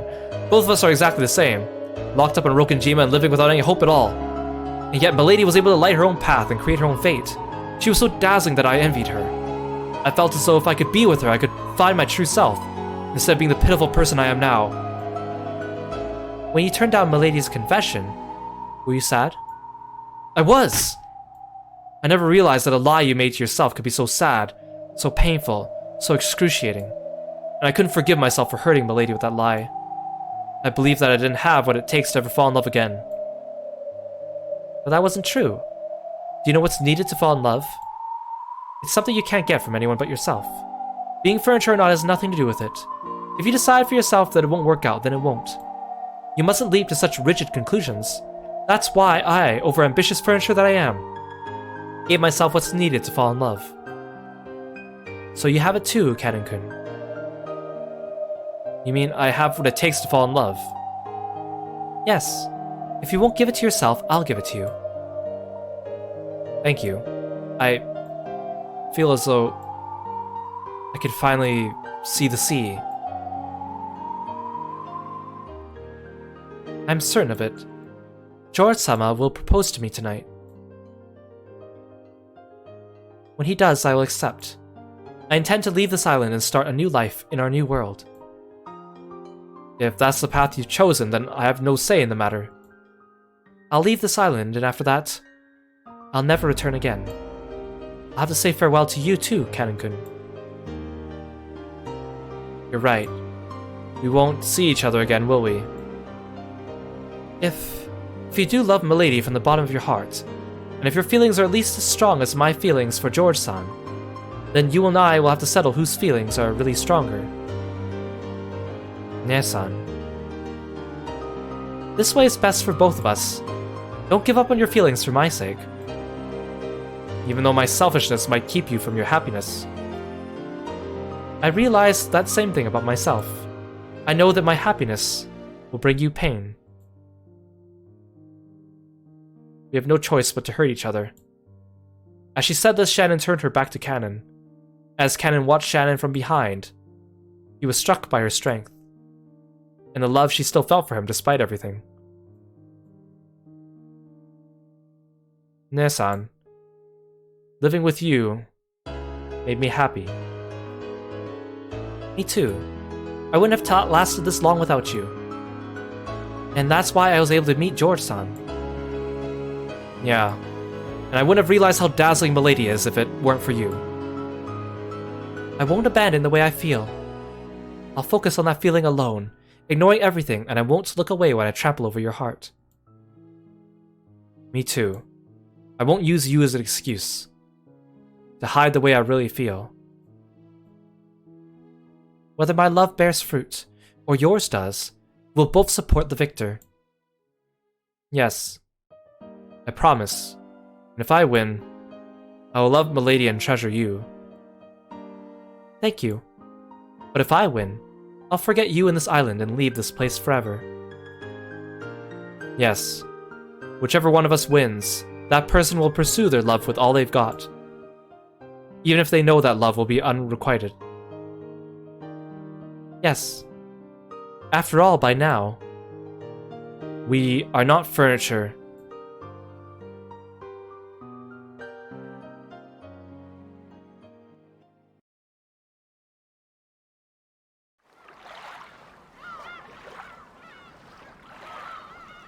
A boat carrying the relatives docked at the harbor.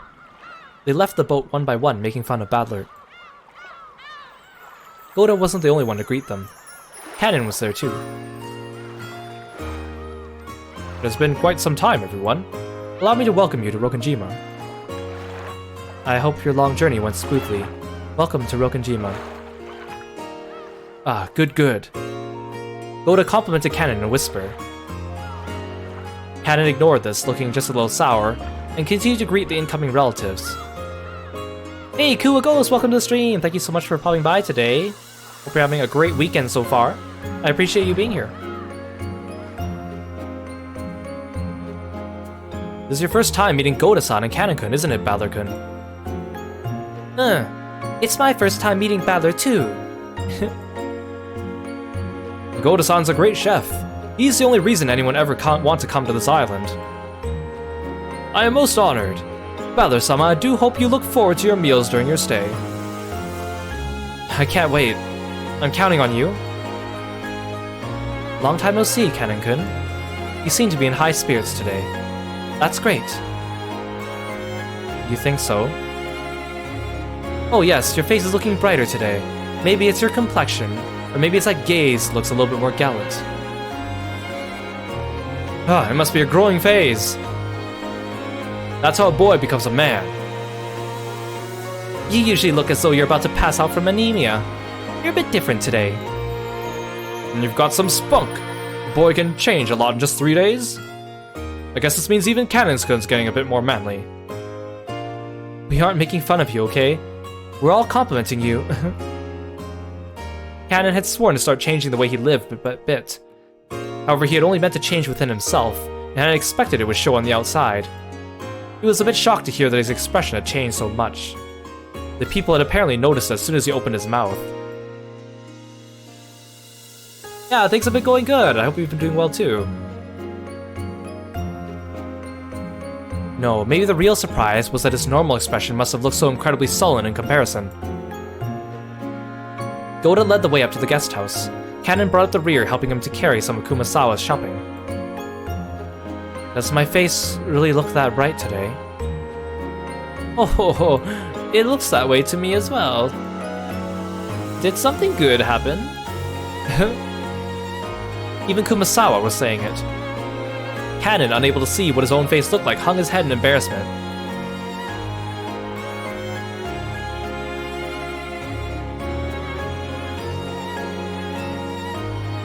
When they reached the rose garden, they could see the others streaming into the guest house. Then he saw Jessica running towards him from there. Is even Milady Jessica gonna say that I'm in a good mood today? Kanon hung his head even deeper. And so, almost as though he couldn't control himself, Kanon spoke first. Do I really look that different? Huh? Well, you know, you aren't usually the type to come out and say hello of your own accord. That's probably why everyone was surprised. I apologize for not going with you earlier, milady. Huh? Oh, don't worry about that. I'm the one who's sorry for asking you to come all the way out to Nijima with me to meet everyone. I know how busy you must be today. I didn't have anything in particular to do. You were just so dazzling that I couldn't bear to be with you. I was just weak. Jessica faltered, uncertain what Kanon was talking about. However, she realized this was something too important to be laughed off.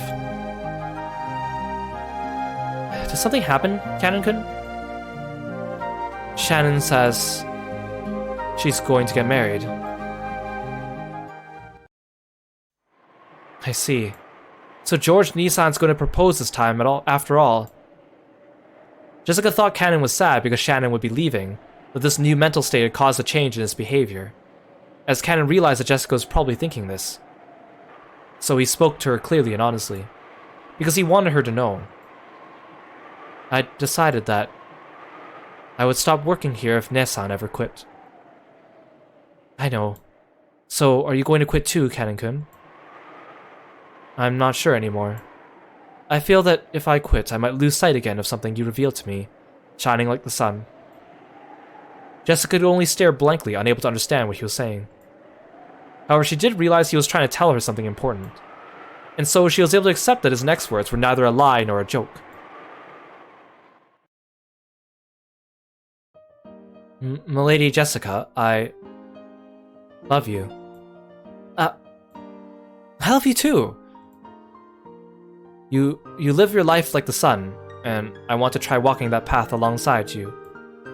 I have a feeling that with you, I'll be able to break free from the me that I despised as furniture. You aren't furniture, Cannon-kun, and you weren't born just so you could become a servant. A boy your age should be enjoying life, much, much more. I'm dazzled too. You're so dazzling I can hardly see. Hey Lace, welcome to the stream. Thank you so much for stopping by. Hope you have had a good day today. Hope you had a good stream earlier too. This is how I truly feel. I'm sorry for trying to hide it for so long. I apologize for hurting you on that day, in my cowardice. That's okay. Just hearing you say that makes me happy. So, since I always want to be with you, I plan to stop being furniture. I ask you give me some time to do that. Please forgive this last bit of weakness. There's nothing weak about you. You've shown me. You show me you have this incredible courage to change yourself in the way you used to be. So I'll support you until the end, and I won't rush you until you're ready. How's Umineko going? Found the truth yet? Well, we've learned a lot of big, lore pieces today. I think things are starting to come together for people trying to figure it out, but yeah, this episode's pretty interesting. There's a lot of neat stuff that goes on here, but it also gets really complicated. If I'm the sun lighting your path, that's because I want to shine more brightly than anyone else, so you look only at me. Without you, there's no way I'd become anything like a sun. So I'll wait, no matter how long it takes. Thank you, milady. Milady's a bit stiff, don't you think? May I call you by your name? Sure. Oh, but only when we're alone, okay? Otherwise, it might make things tough for you. Good point. Nesan and George-sama are doing the same, it seems.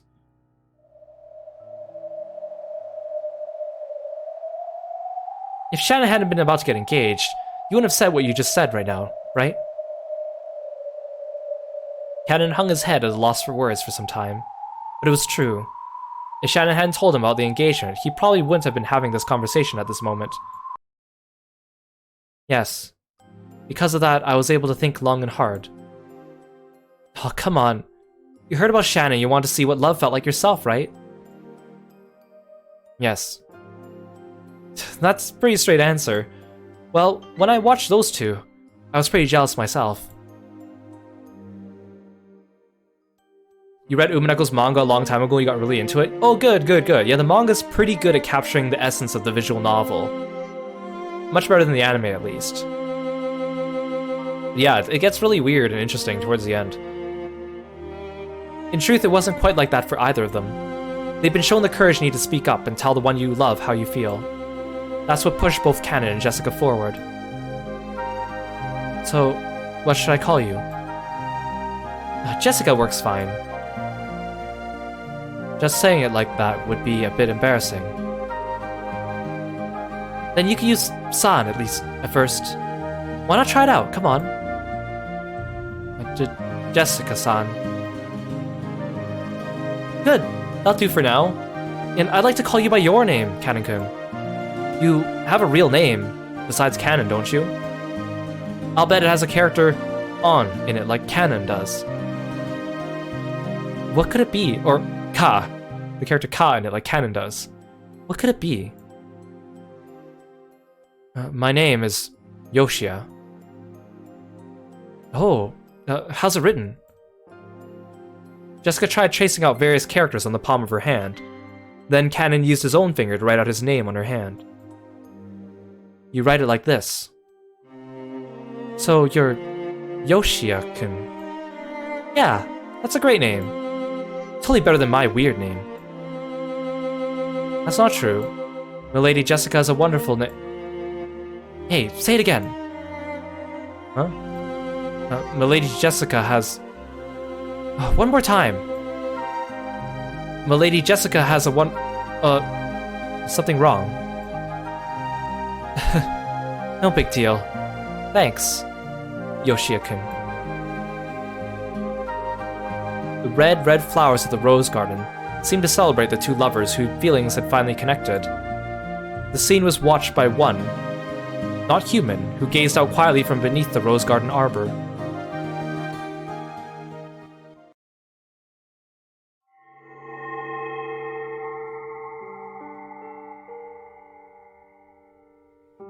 Come to think of it, those two had never called each other by their names until now. Jessica hadn't known Canon's true name. Canon hadn't called Jessica by her name. When people call out each other by name, they acknowledge the worth of the other's soul. That's why names are sacred.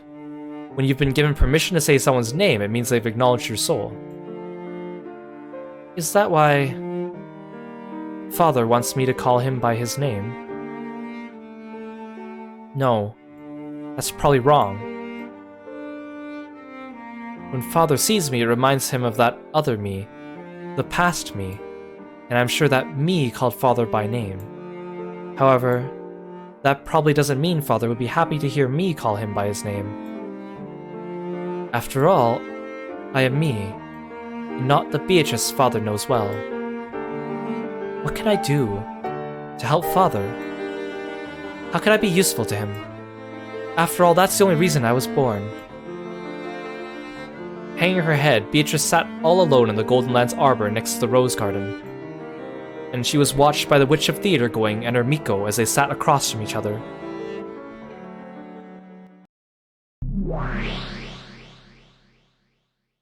Poor kid. I never thought I'd see you feel compassion for Bito. It'd be too cruel to call this Bito and the former Bito the same person.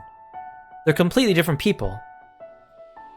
It may be that by the rules, this Bito is the Bito.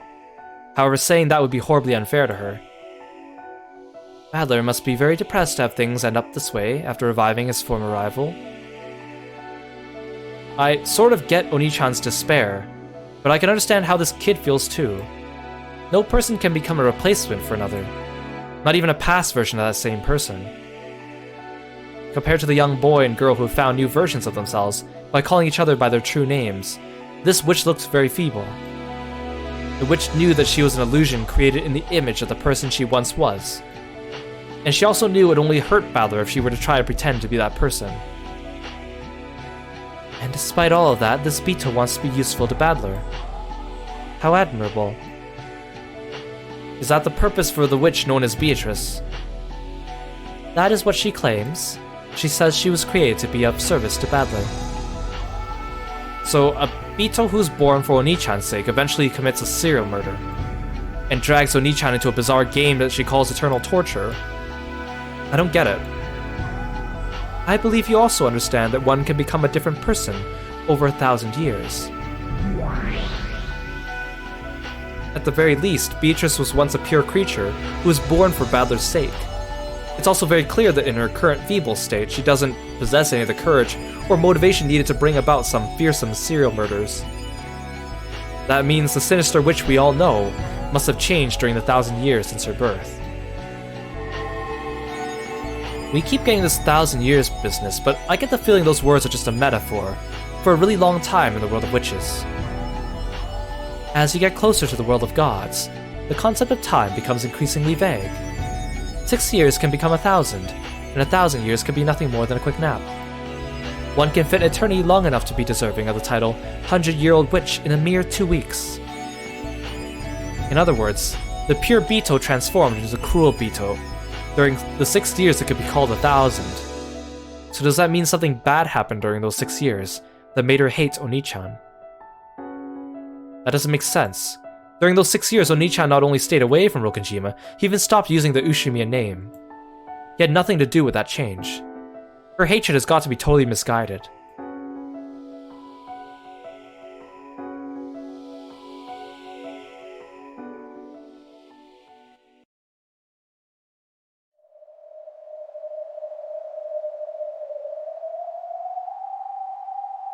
Oh, so this is where you were.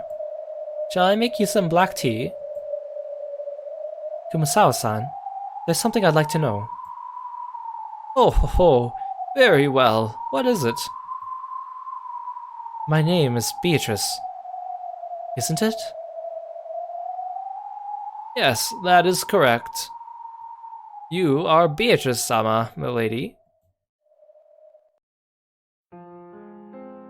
Hey Aru, welcome to the stream. Thank you so much for coming by. Welcome, welcome. Hope you're having a great weekend. Thank you so much for dropping by. However, the Beatrice that Father talks about isn't me. Well, I think Father wanted me to be that person. I think that might be why he was disappointed, because no matter how much I looked like her, I am a different person. That isn't true. You are you, Beatrice-sama herself. You merely lost your memory of the past after being newly reborn. Even without your memory, you are still Beatrice-sama. You are the same person whom the Master loves. So then, how can I regain those memories? Well... Ito looked at Kumasawa with hopeful eyes, as though praying she would tell her the way. Kumasawa averted her gaze unhelpfully, as though trying to say that she'd like to, if only such a way existed. If I can't regain those memories, can't you at least tell me what kind of person the Beatrice Father loved was? That much I can tell you, but... I was born for Father's sake, so I want to become the Golden Witch Beatrice that Father desires. Beatrice-sama... I cannot use magic. However, if the Witch Father desires could use it, then I will learn. I want to become the witch he desires. That's the only way I can repay Father for creating me.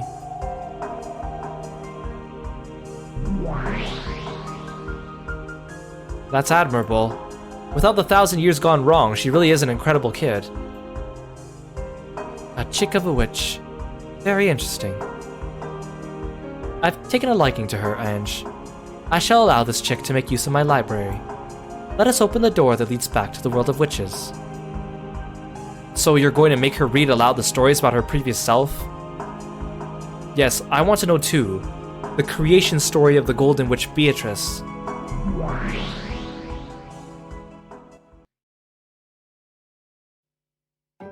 Very well. If you wish it, then let us open the door once more.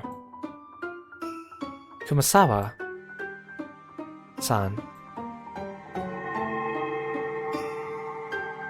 A golden splash welled up around them. It was a cloud of gold butterflies.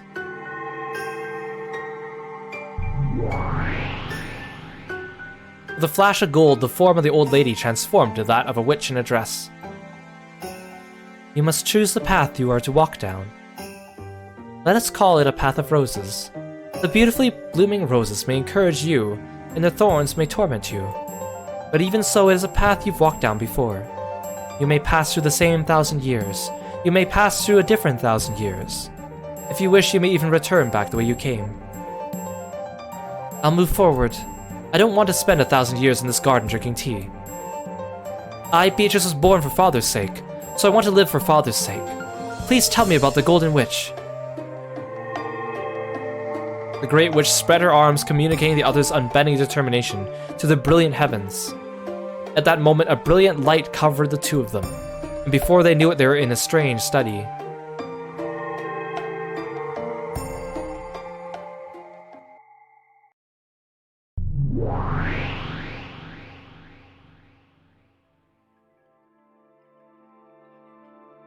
There sat the master of the library, the great old witch, and her Miko. Virgilia gave a deep and elegant bow.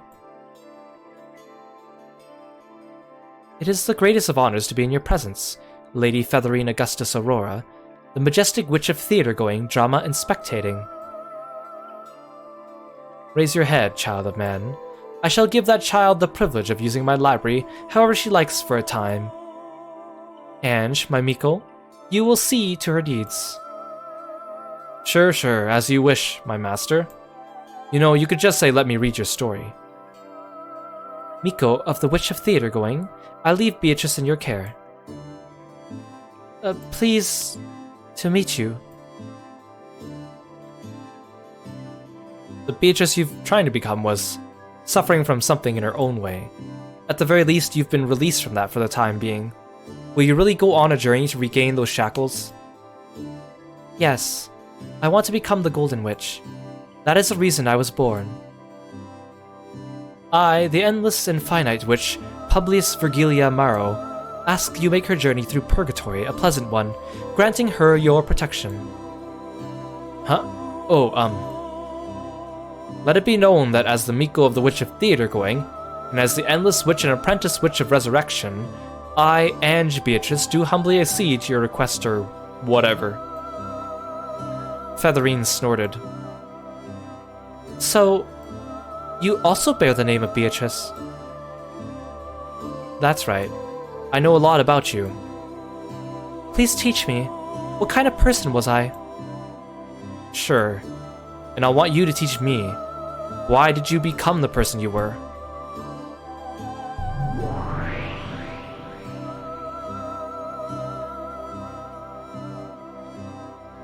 In this library, the fragments showing the tales of all your games up until now are stored as books. By reading them, you should be able to learn everything that has happened before now. By reading them, can I become a Golden Witch? To become a Golden Witch, one must solve the epitaph of the gold. And this trial cannot be skipped, not even by Beatrice herself. I'll do my best, so please let me read the books in this library. As admirable as ever. Why are you set up on ending up like that again? I do not know what I was like then. However, if that me can be of use to Father, I want to become it. Ange sighed her head resignedly. No words could stop this girl's feelings of respect. Ange was the Miko of the Witch of Theater-going. She could do nothing but watch over the stage. That's right. They weren't actually interfering with the play. This was just a bit of directing to shine the spotlight onto the tale of Bito's past. Even this was nothing more than the Witch of Theater-going watching a play. If you read, you will learn what kind of person the old Beatrice was. However, you must decide what you will take from that experience. You are free to stay in this library or leave it, or even return to it again later. In exchange, I will watch your play. You'll watch my play? Basically, it means you can do whatever you want. Thank you very much, She likes it when you call her Featherine. Thank you very much, Featherine-sama. After being welcomed in by Featherine, Bito left on a journey to discover herself. That tale connected the old tale with the new one. It wove them together. The 1,000-year-old tale about her returned to its starting point, becoming a snake eating its own tail.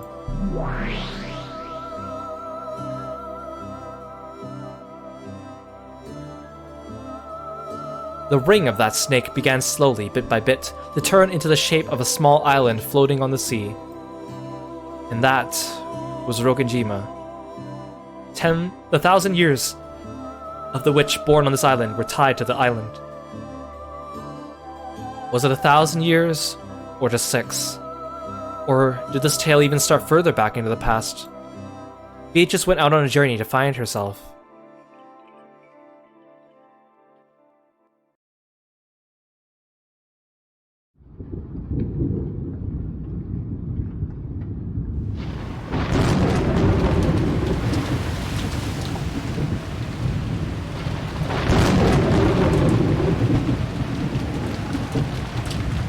The wind had been strengthening since a while back.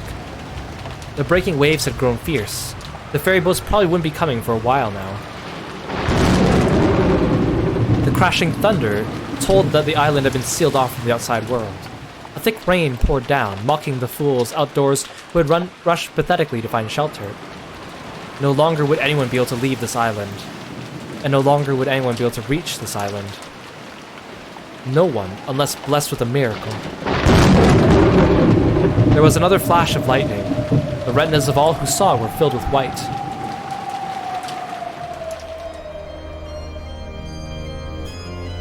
And that white faded away. An eerie shadow pulled itself amidst the raging waters of the beach. As though suddenly remembering to do so, it coughed violently several times, filthily spitting out the seawater that had filled its stomach. She then tore apart the touch fastener of her life jacket, and threw down the reason she had been able to float here without so much as a thank you.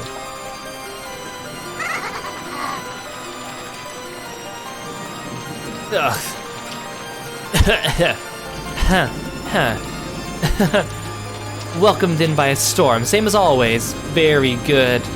Yes, come and entertain me, Badler-san.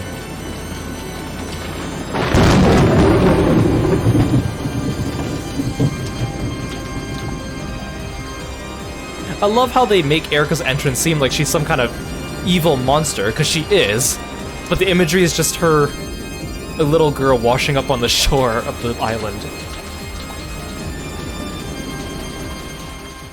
Thank you so much for the stretch, Kieran. Yes, that's a good idea. We should make sure that we sit up straight in our seats and stretch your backs out, make sure you're comfy and rested, and that your joints are happy. Thank you, thank you. News of the drifter, Furuto Erika, quickly spread across Rokkenjima. Erika had been welcomed in politely, and it was decided she would be treated as a guest until the typhoon passed.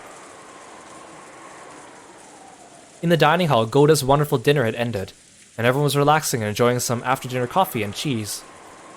Apparently, Badler was a bit relieved that Erika had come and turned into a good scapegoat.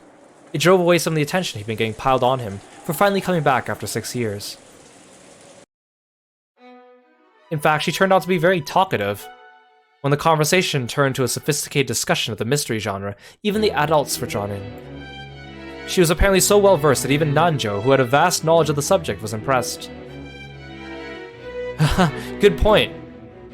A strange family in a western mansion on an isolated island during a storm. Now that we have a detective stopping by to take shelter from the rain, we've got all the major factors lined up. Have no fear. No matter how difficult the crime, I will solve it. That's a detective's job. How reassuring. It almost sounds as though you want a bizarre crime to occur. I hope I don't have to play the part of the victim. Here, you mustn't say such things. Well, the history of the human mystery genre is only about a century old. Its tricks and ideas are limited to a few recycled patterns, so there's nothing left to show. No matter what kind of impossible crimes or closed-room murders might occur, it'll be nothing more than one of the same classes of tricks, dressed up to look like something new. The only reason mysteries still make for popular books today is because self-proclaimed fans, those who work off pieced-together knowledge and who have hardly read any of the classics, mistakenly think that a classic trick they don't know about, through lack of proper study, is actually something new and surprising. Everyone couldn't help but gape at this imposing claim. If an aged critic had said it, it would have been one thing, but to think a young person like this could say it so boldly. Mystery's a genre that ended half a century ago, at least as far as I'm concerned.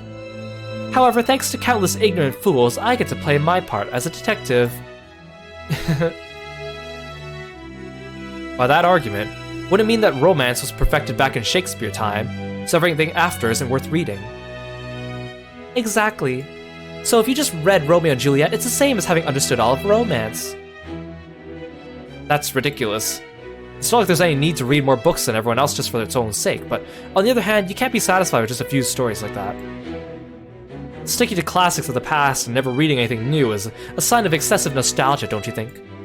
That sounds to me like the excuse of an old person who can't be bothered to read more. I see. I guess I'll need to read at least as much as you, or else I'll probably lose in an argument. Me? I don't read books.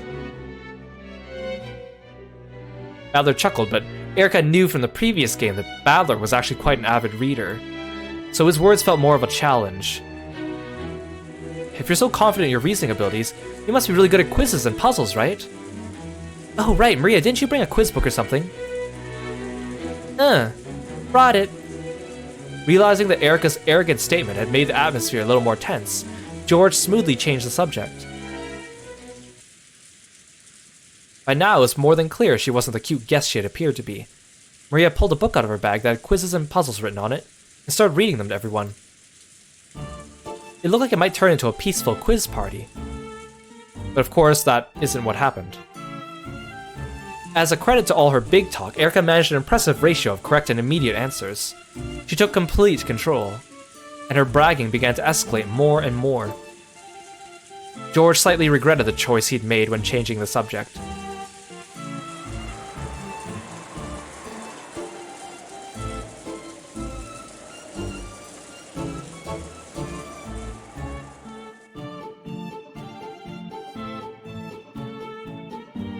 "106 matches.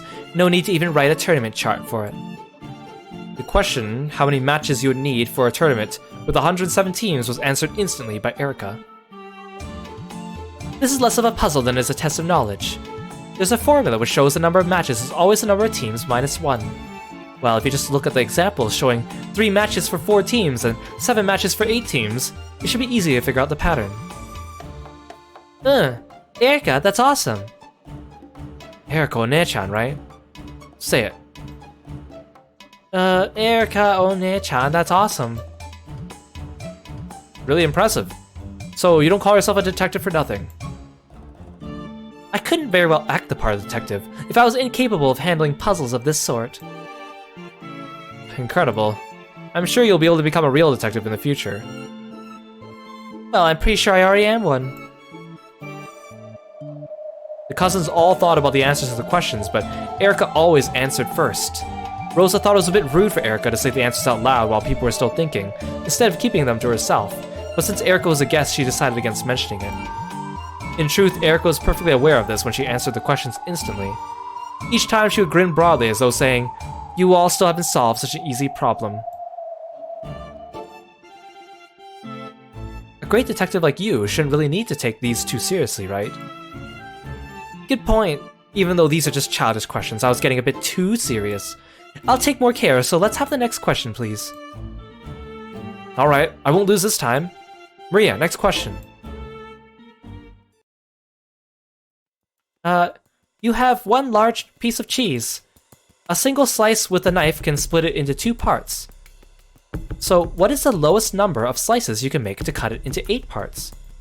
Hey, welcome back, Kua. What'd you miss? A lot of complicated background information, but the game's just kind of still getting started, so we're still at the early parts of the story. For this episode, at least. Why did George suddenly have a completely different portrait for this one? Oh, I know this one. So I guess I'll stay quiet this time. George, acting like the adult he was, set up a mood that would prevent people from answering right away, even if they knew the answer, in effect sending a warning to Erika. It seemed that Erika understood and she averted her gaze, snorting derisively. To make 8 pieces, 4 slices would be enough, right? That's dumb. It would hardly be a puzzle if that was the answer. Huh, that's right. These are usually set up so a smaller number you'd expect is the answer.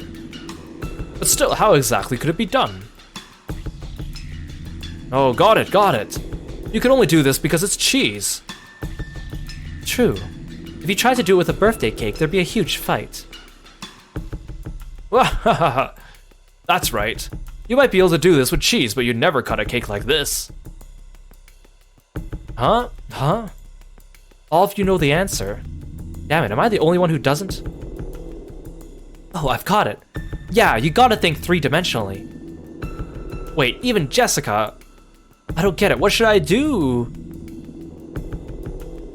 Hehe, I know the answer. It's written right here. You didn't know the answer until you looked, right? Get it, Badler-kun? I see, I understand it well. This is something you could do because it is cheese. Ah, even Dr. Nanjo gets it. Could it be? Am I the only one who doesn't get it? I'm sure even your brain could be as flexible as cheese if we cooked it a little, Badler-san. It isn't something like use 0 slices with a knife and break it apart with your hands, right? Of course not. It's impossible to cut this cheese with anything other than a knife. Think of the cheese in 3 dimensions. If it's that hard, it might help to draw a picture on a paper napkin. So we have 1 large piece of cheese, right? Then we use a knife to make 8 pieces. Can the knife only cut in a straight line? Yes, that's right. The knife only cuts in straight lines. Oh, but here's a hint. You can only cut in a straight line, but you're free to cut it wherever you want. Try thinking of a bunch of ways to stick it in. You should probably try to think out of the box a bit. Show us what you've got, Badler-kun. You have a large piece of cheese. How many times must you cut it with a knife to make 8 pieces? You could obviously do it in 4 cuts. Could it be done in even fewer cuts than that? Our hints so far point to it being possible specifically because it's cheese. If it was a birthday cake, you really wouldn't be allowed to do this.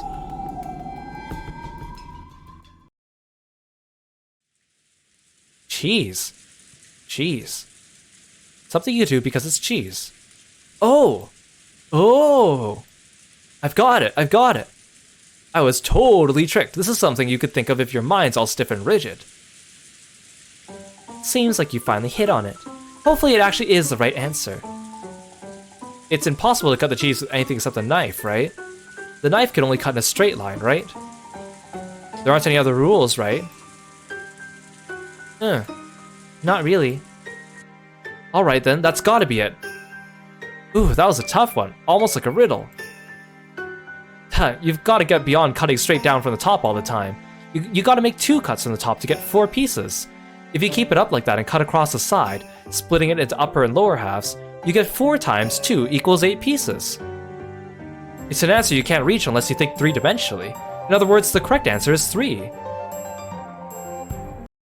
Huh? Really? I thought the correct answer was 1. What kind of magic did you use? There's no way in the world you can manage it with 1. This isn't a riddle, it's just a normal math problem. Huh? Oh. Really? I thought of the 3-cut method right away. But I figured it was too easy, so I guess I tried to twist it too far. Badler's answer is smaller than the one in the book. Is Badler right? Yes, he is. Badler-san is right. The correct answer is 1 slice. Badler was happy that someone had confirmed his answer. However, at some point, Erica's face had lost its cheerfulness. To think a human other than myself would give the answer 1, and it'd be you of all people. Your answer was 1 too, Erica? I guess you were also thinking out of the box. After all, it'd be truly foolish to simply assume you knew what shape it was, after hearing this was a piece of cheese. That's impossible. Oni-chan got it wrong, didn't he? How could you cut it into 8 pieces with less than 3 slices? How foolish, child of man. It says to cut it into 8 pieces, but nowhere does it say they have to be of equal size. It's still impossible. You cut it with something other than a knife? The rules say that only the knife can cut it, and that the knife can only cut in a straight line. However, to turn it around, the rules do not say anything besides that. In fact, the shape of the cheese is never specified. I see. We all heard a large piece of cheese, you thought of a flat cylinder like camembert or something. I was thinking about sliced cheese, like the kind you might put on your toast for breakfast. Because, you know, full blocks of cheese you'd cut with a knife aren't something I come across that often. The shape of the cheese isn't specified in the rules, a mistake by the ones who made the book. I imagine that there's a picture of a flat cylinder of a cheese there in Maria's book. There is. Right here. As Erica had guessed, the book Maria had held had an illustration of a piece of cheese just as Erica described it. With a cheese of this shape, 3 slices would really be the correct answer. You can cut it in a plus pattern from top to make 4 pieces. Then cut it from the side to double that and make 8 pieces. However, since this illustration hadn't been shown, the interpretation of the cheese had been left to the answer. That's right. At the moment the problem was stated, no one said anything about how the cheese was shaped, or how flexible it was. Exactly. It seems that Badler-san was the more flexible one when it comes to both brains and cheese. I don't get it. How does making it sliced cheese let you cut in 8 parts with a single knife slice? Why not try it with that paper napkin? Pretend it's sliced cheese. It's like this. You fold it accordion style. How many times do you need to fold it to make 8 sections? 6 times. To fold it accordion style, you alternate between upward and downward folds. Once you've done this 6 times, it looks like the side of an accordion. With normal cheese, it'd break if you tried to fold it like this, but the rules say this cheese can't break unless you use a knife, right? Yes, no problems there. After all, this is magic cheese that can only be cut by a knife. After folding it, if you start at the top and make a cut right down the middle, you're right. It would make 8 parts. Oh, wait a second. The parts aren't equal this way, right? All the questioner said was to cut it into 8 pieces. They didn't say anything about them being equal. Well, if you change the way you fold it, it is possible to make them all equal sizes, but I wouldn't want to confuse you stiff-headed people with the explanation.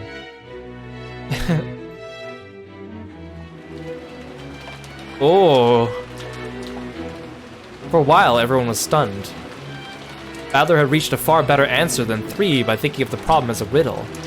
Erica had already known both answers and had even spotted a mistake by the book. The others could do nothing but stare at those two in surprise. Incredible. So we were the stiff-headed ones. What an utter defeat. We were thinking in 3 dimensions, but it looks like Badler-kun and Erica-chan were thinking in 1 dimension higher.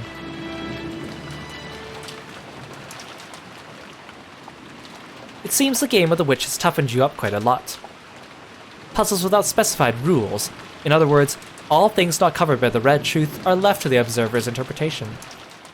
It's the most basic of methods for constructing gaps in the witch's closed rooms. What are you talking about? Is that a quote from some novel? Well, let's call it that for now, shall we? Anyway, I guess this means everyone's brains are as stiff as rock-hard cheese. I think this riddle is very cleverly written. Like, it really illustrates the rules of Umineko as, like, the rules of the entire, like, novel in the way that riddles are presented. And I love that the way they kind of, like, juke you out by making you think that Badler's just kind of being dumb or pretending to be dumb and everyone else has the right answer, and then he comes up with something even better. It's very well written as a metaphor for the entire series as a whole, I think. Without any signs of restraint, Erica looked at everyone and laughed sarcastically. Only Maria didn't notice the venom in that laugh as she happily turned to the next page. Then, on to the next problem. You have 3 cups and 6 coins. Split up the coins so there's 1 coin in 1 cup, 2 coins in another cup, and 3 coins in the 3rd cup. Wait a sec, that's easy. Just stick 1 coin in the first cup and 2 in the next one, and 3 in the last one, and you're done. However, you could do the same thing with. Can you do the same thing with only 5 coins? Here's another cliched problem. Don't tell me you all need to waste several precious seconds on a problem like this. By now, Erica was gazing around with an unpleasant look, acting in a manner that was completely inappropriate for both a guest and for someone of her age. She was no longer a guest who had been staying until the storm passed. She had transformed into an annoying guest who wouldn't leave until the storm passed. Everyone thought this, but they were unable to say it aloud. Again, a great metaphor for Erica's role in the story. Oh right, speaking of problems with coins, I've heard that picking up coins is a good way of judging someone's skill with chopsticks. Chopsticks? Oh great, if you recall correctly from the previous game, Erica's also like she's big on Eastern things, especially chopsticks, for some strange reason. That's a character trait of hers. Yes, chopsticks, that's right. Chopsticks are the most elegant utensil on the planet.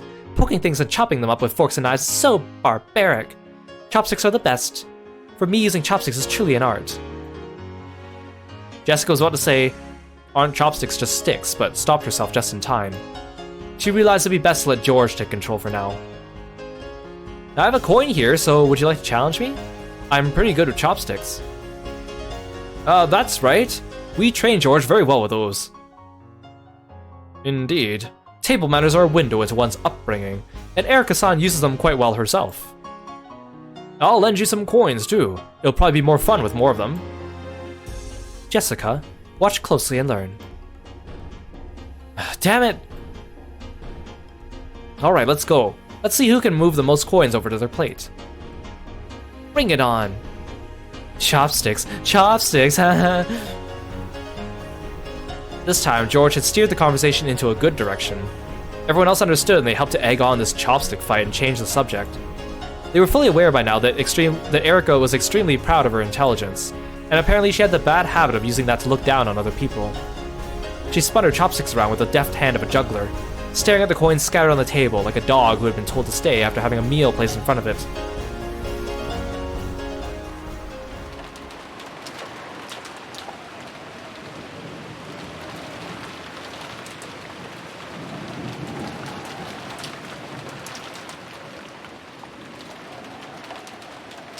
The unsettling sound of the wind had now blended in with the sound of rain, mimicking the howl of some monstrous beast. Just when it seemed to be crying out sadly, it would suddenly turn into a roar and rattle the window, striking up even more fear and unease within me. Light from the hallway poured in through the thin crack of the slightly open door, and it seemed to carry with it laughter that was warm and happy, but very distant. I'm sure everyone's in the dining hall or somewhere having a good time. I want to go there as soon as I can. I'm sure my family will be there. I hate being all alone in a place like this. Dad. Mom. I stubbornly tried again and again to get that door open. The merciless chain just wouldn't let it open any further than the crack. On the contrary, feeling this close to a way out just made me more impatient. Gulping and trying to ignore the fear lurking behind me, I quietly closed the door. That light coming out of the crack is just a trap. An iron shackle, making it look like I'm an inch away from freedom. But that door will never actually open. A shackle trapping me in here for all eternity. I need to get out of this creepy room. As soon as possible. When I closed the door, all that filled the room were the eerie sounds of wind and rain. The way the wind picked up every now and then and shook the window frame, felt like a monster in a cage shaking the bars. I was so scared of that monster, I couldn't help but avert my gaze from the window.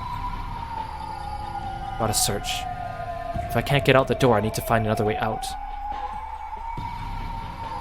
Just to the side of the door was a closet. There was only enough space inside to hang overcoats. Of course, it didn't connect to anywhere outside the room.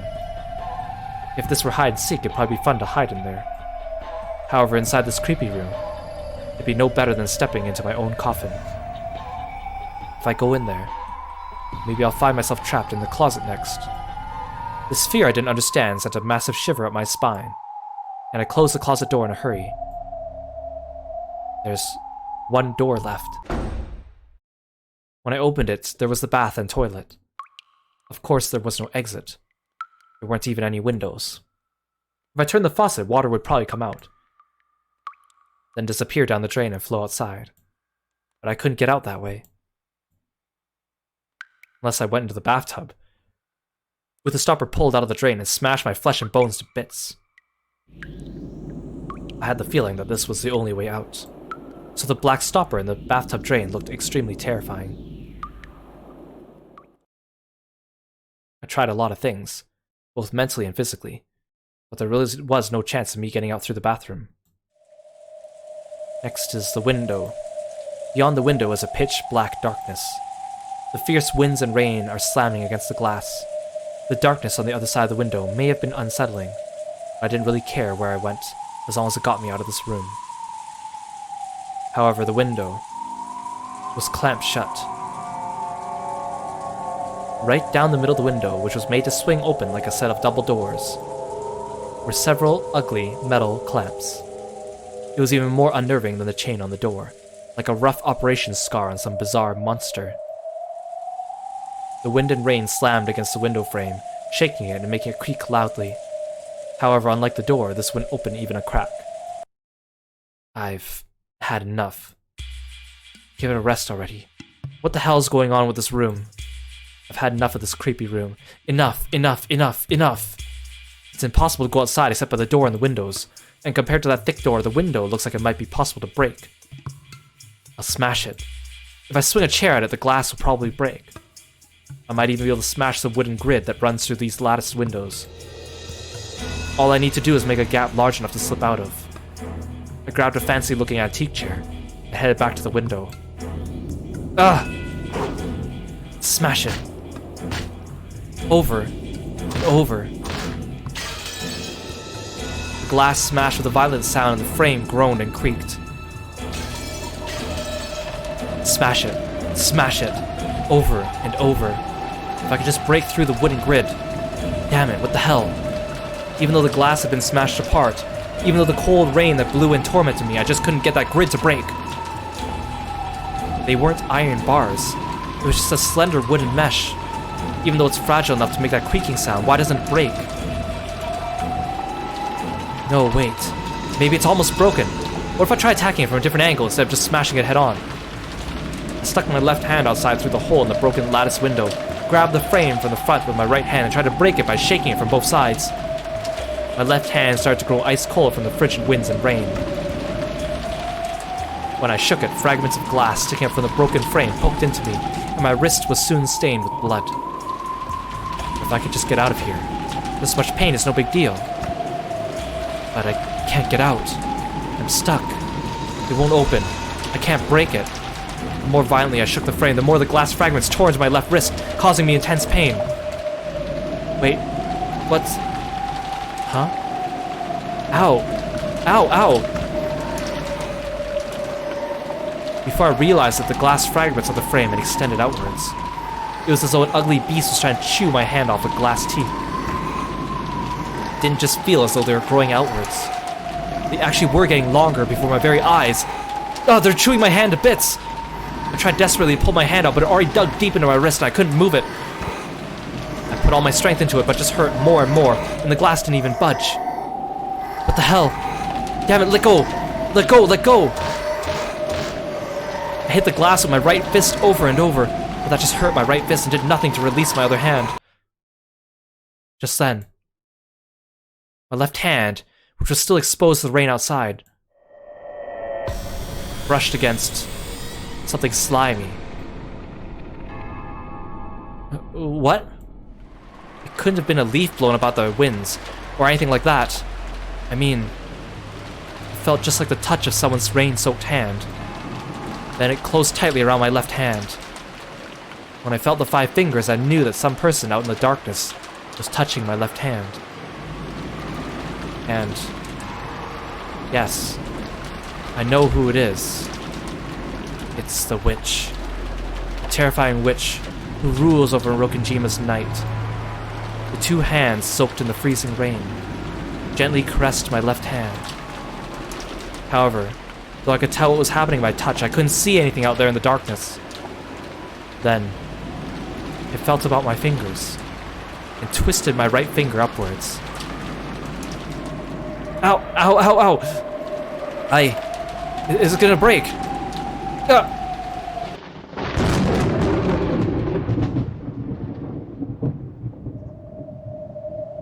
At that moment, I saw something in the darkness for the first time. It was white. The darkness grinned and bared its white teeth. Then, that mouth filled with eerily white teeth approached my finger that had been twisted up so far it was about to break, and opened wide.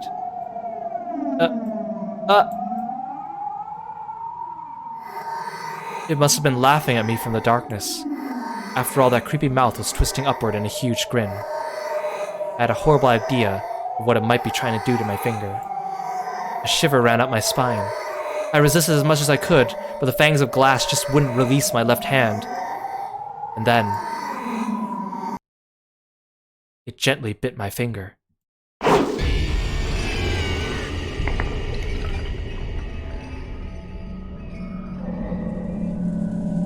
Flesh and bone were crushed and torn apart in an instant.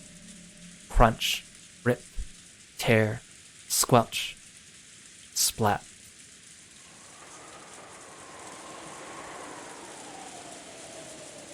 Did you hear something just now? I think I heard it too. It sounded like a clunk. It's probably just the wind hitting a window. Huh. It's a beat-up old mansion after all. Yeah, it is pretty creepy. When I was a brat 6 years ago, I remember spending a lot of nights all scared that the witch really was walking around the mansion. She exists! Beatrice exists! What's at the other end of this hallway? There are guest rooms there, but they aren't being used now. Yeah. After all, we have the guest house now. Until then, we would always stay in these guest rooms. Yeah, I remember it too. When I saw the guest house today, I was surprised how beautiful it was. Well, that's because it was just built. I wish I could move my own room there. Shannon, Erika-san's room is in the guest house too, right? Yes. We have prepared a room for her in the guest house. And since the guest house is a good distance away from the mansion, no matter what kind of trouble happens, you can't hear what's going on from one side and the other. Huh. Are you still in detective mode? Sounds like you'll be up all bummed when we wake up tomorrow and manage to say good morning to each other. True. At least one of us had better be gone by tomorrow morning. Right. Allow me to guide you all to the guest house. The adults were apparently about to begin a conversation they didn't want the kids to hear. The real family conference was about to start. As the kids and Erika followed Shannon on their way to the guest house, they passed through the entrance hall. Looks like it's pouring down at its hardest right now. Should we watch TV in the parlor until it dies down a bit? Mama said to go back to the guest house. We have to go or she'll get mad. I think we'll be able to relax a lot more over there. Better than getting to see and hear our parents get all pissed at us. It looks like everything's falling into place. Erika giggled, an openly indiscreet look on her face. I'll go get some umbrellas for everyone. Please wait here. Oh, wait a sec. It's been bugging me for a while. Who is the woman in that portrait? Well, to be honest, I already know it's Bito's portrait. Still, we only just walked past in the last game, which is no fun. Erika whispered to herself, but of course no one heard her. This is the master's benefactor, Beatrice-sama. They say she gave grandfather a vast quantity of gold, meaning that she's to thank for the Ushimiya family's revival. She's just a witch of grandfather's delusions. Supposedly her ghost walks the corridors of the mansion every night. Hey, quit it. That story always freaked me out when I was little. It always made this mansion feel terrifying after night fell. Oh right, that's true. What about now, 6 years later? I'd totally forgotten, but looking at this portrait head on, I can feel that old fear coming back a bit. Beatrice isn't scary. At least as long as you respect her. If you don't... Right, Shannon? Yes. That rumor does exist among the servants as well. Rumors about servants patrolling at night, bumping into mysterious silhouettes or gold butterflies. Yeah, was it last year or the year before? Didn't one servant fall down some stairs and get so badly injured that they quit? Wasn't there a rumor it was Beatrice's curse? Jessica told it like a ghost story, trying to scare Erika, but Erika just laughed disdainfully. Come on, that's creepy. It was probably just an accident, right? Just a coincidence. It happened just after grandfather had this portrait hung here, so it was probably the year before last. In fact, if I remember, this here is the staircase the servant fell down, right? Yep. After all, this insanely huge portrait really stands out. Shortly after it was put up, everyone was talking about what it might be. And then when the accident happened shortly afterwards, people started calling it Beatrice's curse. So these ghost stories about Beatrice started after the portrait was put on display. No, rumors about Beatrice-sama's ghost walking about were around even before that. However, I do think those stories grew in number after the portrait was put here. Hey, Straw BB Milky, welcome to the stream. Thank you so much for coming by. Hope you're having a great weekend. And thank you for stopping by. I really appreciate it.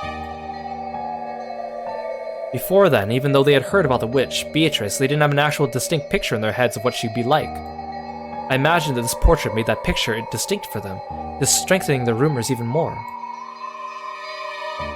So who started talking about this Beatrice witch in the first place? Grandfather. He'd always start freaking out and yelling, "My beloved witch Beatrice!" Though until we saw the portrait, we had no idea what she looked like. It's no surprise you'll get 1 or 2 ghost stories with a creepy portrait like this hanging around. You always find ghost stories cropping up around things like a portrait of Beethoven in the music room, or the statue of the school founder. True, it wouldn't be strange for a few ghost stories to arise, in an old gloomy mansion with the sound of wind and rain present in the background for so long. Well, it's nothing more than a ghost story, a delusion, a fairy tale, worth less than the useless drivel of a half-sleeping nitwit. Erica looked up at the portrait and smiled at it hostilely. As though she felt the smile was disrespectful to Bito, Maria's face soured. Beatrice exists. If you say things like that, you'll definitely feel the curse of the witch.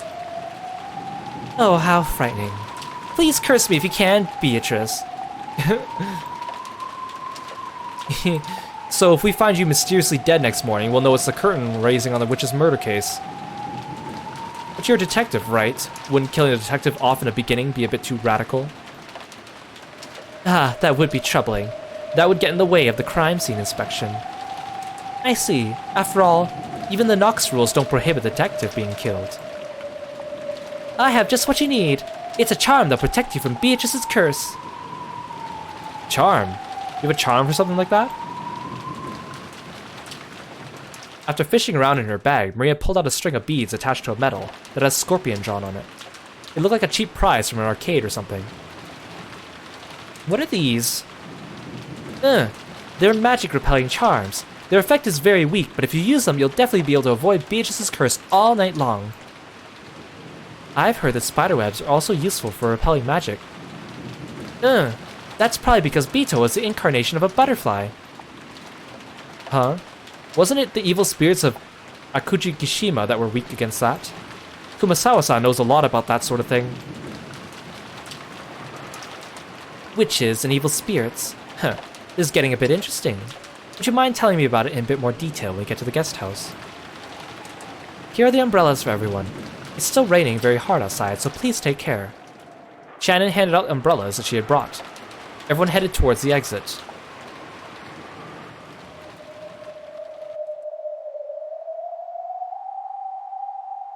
And then, when there were none left standing in front of the portrait, a gold butterfly appeared.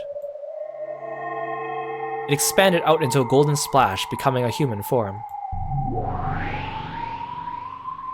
In the hall, empty now that the children had left, Bito stood alone in silence, looking up at her own portrait.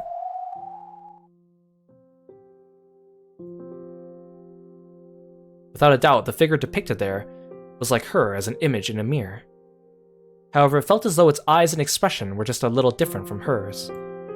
From her perspective, while the person in this portrait was almost infinitely close to herself, it was just as surely a different person entirely.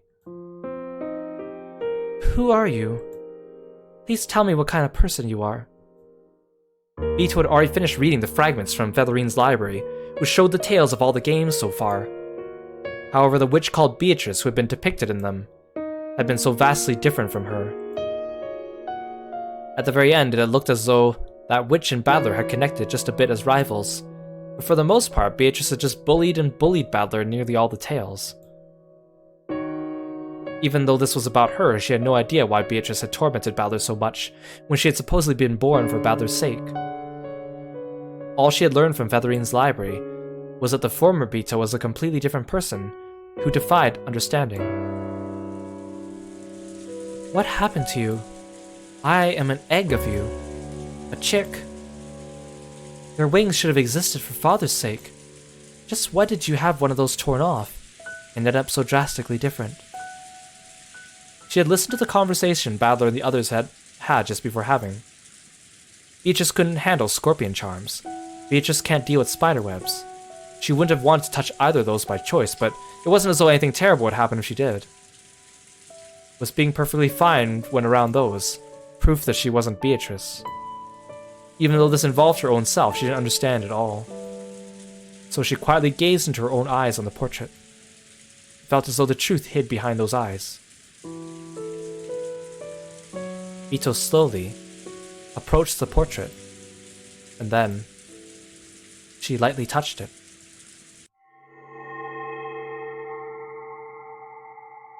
When she did, it felt as though the portrait rippled slightly. Yes, this is a doorway. A doorway to the long path that will lead her to the Golden Witch Beatrice. Ito felt a bit dizzy. She lost her balance, feeling as though the world was twisting around her. Then, when she couldn't tell which way was up or down, she was swallowed downwards. Plunk. With a soft, watery sound, Bito was sucked into the portrait.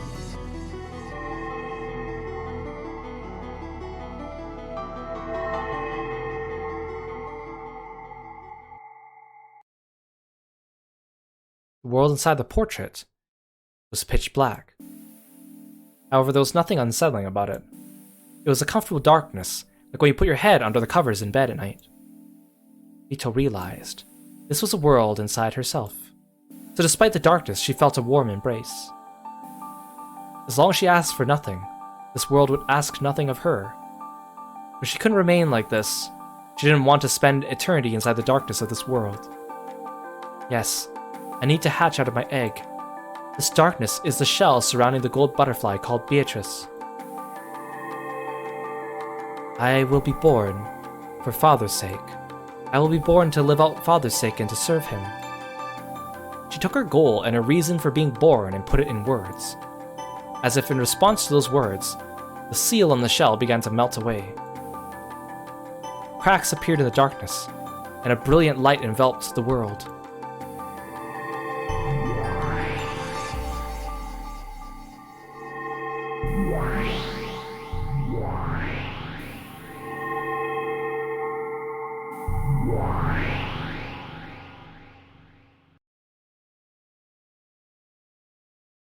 And so, Beatrice was born. Huh?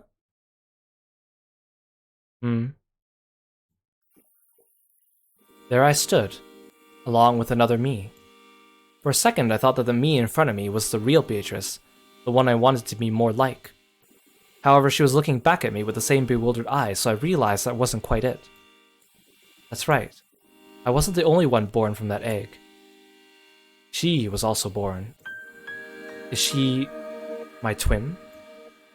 No, it feels a bit different. How could I put it? Both of us are lacking something and immature. Yes, both of us are chicks, but we are also fragments of the true Beatrice. I felt as though we could become the real Beatrice together. No one explained this to us. However, we naturally understood. I decided to talk to this other me. Unless I get to know her and become one with her, I won't be able to become the Beatrice Father desires. In other words, the thing that Father wants from me, and was so heartbroken to find missing, must be something that she has. Hello? The Beatrice with the hair down looked at me dubiously several times, then finally spoke. Why is your face the same as my own? The true Beatrice also spoke in that manner. It looks like she really does have something that I lack. Well, I don't know why either. I am the Golden Witch Beatrice. And you are? I am also Beatrice. I was born for the purpose of serving Ushimiya Battler. I am the Golden Witch Beatrice and the ruler of Rokenjima's Knight. I know of Ushimiya Battler, but I have trouble imagining why I should have to serve a brat like him. I realized that the thought I'd had a second ago must have been true. Together, we really can become the true Beatrice. Though the person in front of me does have the part that makes her a witch, which I lack. She does not possess the mission to live for Ushimiya Battler's sake. She has what I do not, and I am sure I have something that she does not. We must be two and yet one the same person. I think we're something like twins. No, that is not so. You are my little sister. I have been here since long before you were born. Huh? Is that so? I was born later, So does that mean the mission to live for Ushimi Badler's sake was born later on?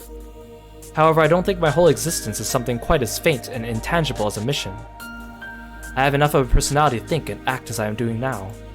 So, the witch Bito and I are separate people, with both of us possessing something the other lacks. In that sense, maybe it's fitting for us to call ourselves sisters, as she says. I want to know more about you. I also wish to know. I understand that you are also me. Why is it that you speak that way, and why must you serve Badler? Until we grow to understand this, it seems both of us will remain immature. I want to become a complete Beatrice. Until you were born, I was complete. However, now that you have appeared, I believe that accepting you is my fate. I also wish to know about you. The witch Beetle's tone was slightly arrogant, which fitted her self-proclaimed status as the older sister. However, since we both realized we were the same person, there was no need for her to be a bully. She probably realized that after meeting me. Her current form was no longer her real self. Where are we? Is this the hall of the mansion? Oh. Ito gasped. Her portrait wasn't there. Did that mean that this was at least 2 years in the past? Precisely. This is the hall of the Ushimi Mansion. The night is my time, and the nighttime mansion is mine as well. That fool Kinzo was so desperate to catch me or revive me. How truly ironic. Here I am, openly ruling the mansion every night. So, what do you do here? I have lost my body, and due to the effects of that hateful shrine, I have no magical energy. However, my power is reviving bit by bit every day. I can't wait to eventually undergo a spectacular resurrection and have a good laugh at Kinzo. I can't wait to tell him that I succeeded in escaping from his cage. Simply put, I'm a ghost killing time, by wandering about night after night with nothing to look forward to besides teaching that old man a lesson. May I join you? Of course. After all, you are a part of me. How could the left hand refuse the company of the right? Why should I refuse? I shall be pleased to have you, my little sister, the new Beatrice. Thank you very much. One-sama. As a somewhat embarrassing name, but it is not bad. Come, let us go. Let us take a walk through the nighttime mansion. Let me introduce you to my boring everyday life.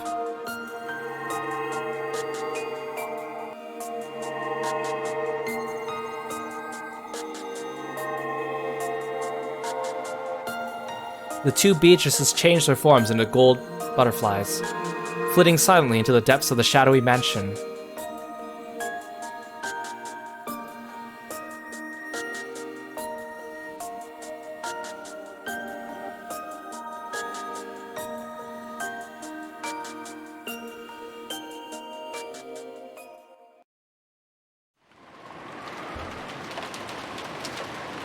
Oh, thank you so much for the stretch, Kieran. That's very well timed. Make sure you at home, you should stretch and make yourself comfortable as well. Thank you, thank you. Now, with that, let's save our game.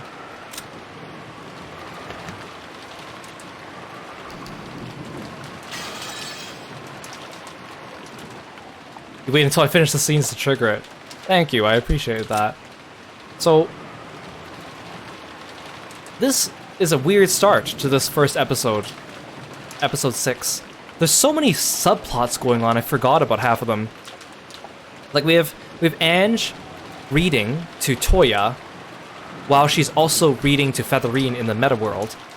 On top of that, there's like the game world, where Balor's preparing his game world, with Burn Castell and Lambda Delta. In the background of that, we have Balor's thing going on with this so-called chick Beatrice, and trying to revive Bito.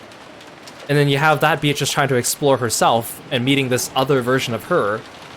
On top of that, we have like the actual murder mystery, where Erica is trying to sneak her way in and spoil everything for everyone.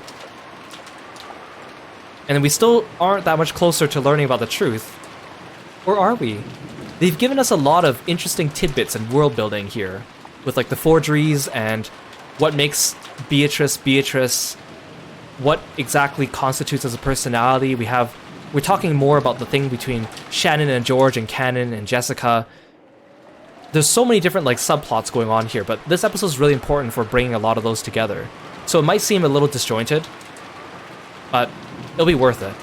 Also, there's that weird part about that someone that we don't know trapped in a room, and it reads like a horror novel. Actually, that part was pretty fun to read, I have to admit. Reading it like a horror novel. Because again, Umineko is kind of supposed to be horror-ish with all the death and the blood and the descriptions of the body and the murderers and stuff like that too, but it kind of lost that after the first 1 or 2 episodes because we were so desensitized to everything going on. So it was fun to read those sections. But we don't know who it is that's trapped in this weird, mysterious room. Let's have a look at a couple of the new character profiles. So we have Beatrice the elder sister, a mysterious witch who existed even before the rules. She has the same name as Bito, but she wasn't given the goal of devoting herself to Battler. The final version of the witch sealed away by Kinzo, she spends her days pulling small pranks and clearing away the magic-resisting toxin, all for the sake of her resurrection. She is similar to the evil spirits of Akujikishima in many ways, such as her fear of spiderwebs. She is the one who gave Shannon the golden butterfly brooch. And then we have this Bito here, who they call the Chick Bito, which is kind of a weird name, because Chick doesn't just refer to like a newly born chick, but also like, you know, that chick over there. But the new witch who was revived from the rules. She has not lived 1,000 years, and her behavior is vastly different from how it once was. She's a witch who doesn't even know how to use magic. However, she has no fear of magic circles or spiderwebs. It's almost as though she's just a human. She's attached to Battler and makes it her goal to do whatever she can for him. And, oh, these are just, like, our other friends here. Battler's profile's different now, too. You'll also notice his name is spelled in full caps now, kind of like when Maria or Ava or Ange write their name in full caps to signify the meta-world witch versions of themselves. The Endless Sorcerer and the final Game Master. He is the ruler of the Game Board and the Territory Lord. To prove that he has won Bito's game, he must act the part of the Game Master. By succeeding in this, his victory will be acknowledged, and Bito's game will reach its end. Because he knows all the truth, the plane on which he exists is higher than those of all the others. And then, this medal here is just Cornelia and Gertrude. Of course, we have the goats. And then, 7 sisters.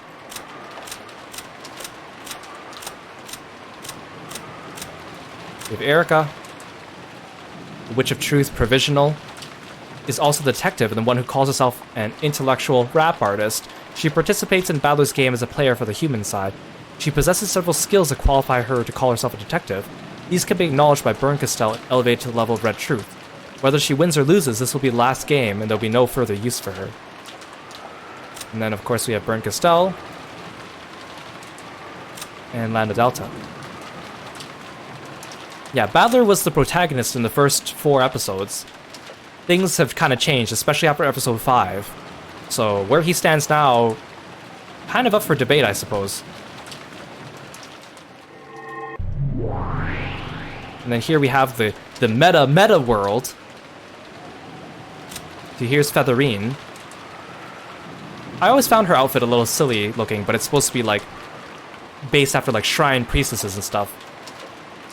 And again, she is kind of a recurring character within the When They Cry universe, or at least works done by Ryukishi, but this is the game where she kind of gets the most like direct influence, kind of like Bernkastel and Lambda Delta. The majestic witch of theater going, drama, and spectating, she is tired of life after 1,000 years and constantly repeats the cycle of life and death. In the past, she served as the master for several games as a legendary witch, but her legend, glory, and memory have already disappeared into the past and have been forgotten. Only the solemn medal she wears on her chest contains those memories. The horseshoe-shaped object floating around her head is a memory aid device. It records her name, appearance, and other aspects of her personality. She is so old she would not be able to preserve her own individuality without this. So that's that weird ring thing around her head that almost kind of looks like horns. It's almost like a halo that's in the shape of a crescent moon, I suppose. We have Ange, who's back again, the final descendant of the Ushimiya family 12 years in the future. During her journey to reach Rokenjima while evading pursuers from the Sumadera family, she becomes overwhelmed by a world of an impossible memory. So this is, again, I think this is still during her... She hasn't met Kasumi on Rokenjima yet in this version, but it's kind of implied that time doesn't really matter here, or flow the same way. She's reached several truths in the previous games and possesses the ability to act as an observer. Thank you for the chaos! It seems the witches who hope for the worst for her are a great number, as are those who wish to become her master. And then now Amakusa is back here again. I've always liked Amakusa's design. They actually recycle his design in also multiple of Ryukishi's works. I also didn't really notice that he has these, like, ripped pants. Very stylish. A former guard of Ava's, he's a fundamentally thrill-seeker, willing to take on dangerous jobs for very little pay. At one point he did work as a guard for Ange, but after repeatedly violating Ava's strict orders not to speak to her, Ava grew to dislike him and fired him. Ange seemed not to mind having him around, as he would often chat with her. This man, who has traveled between the Japan Self-Defense Force, the Foreign Legion, and the non-government military companies, has skill in counter-sniping and protecting VIPs. So again, this is our meta world. Go back to our meta world, and then we have the regular world here. And you see Kinzo's already grayed out, of course, because we already know what happened to him. And Erika's still on the board, but a human version of Erika. Notice how Toya is not listed here either, because she's also Featherine. Yeah, interesting.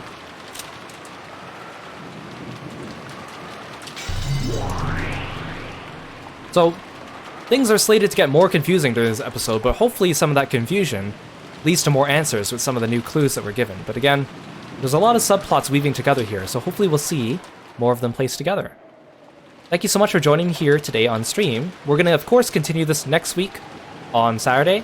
Tomorrow, we're going to be playing more of Alice Madness Returns as we play through that game. So, let's have a look at Twitch, see if anyone's streaming at this hour.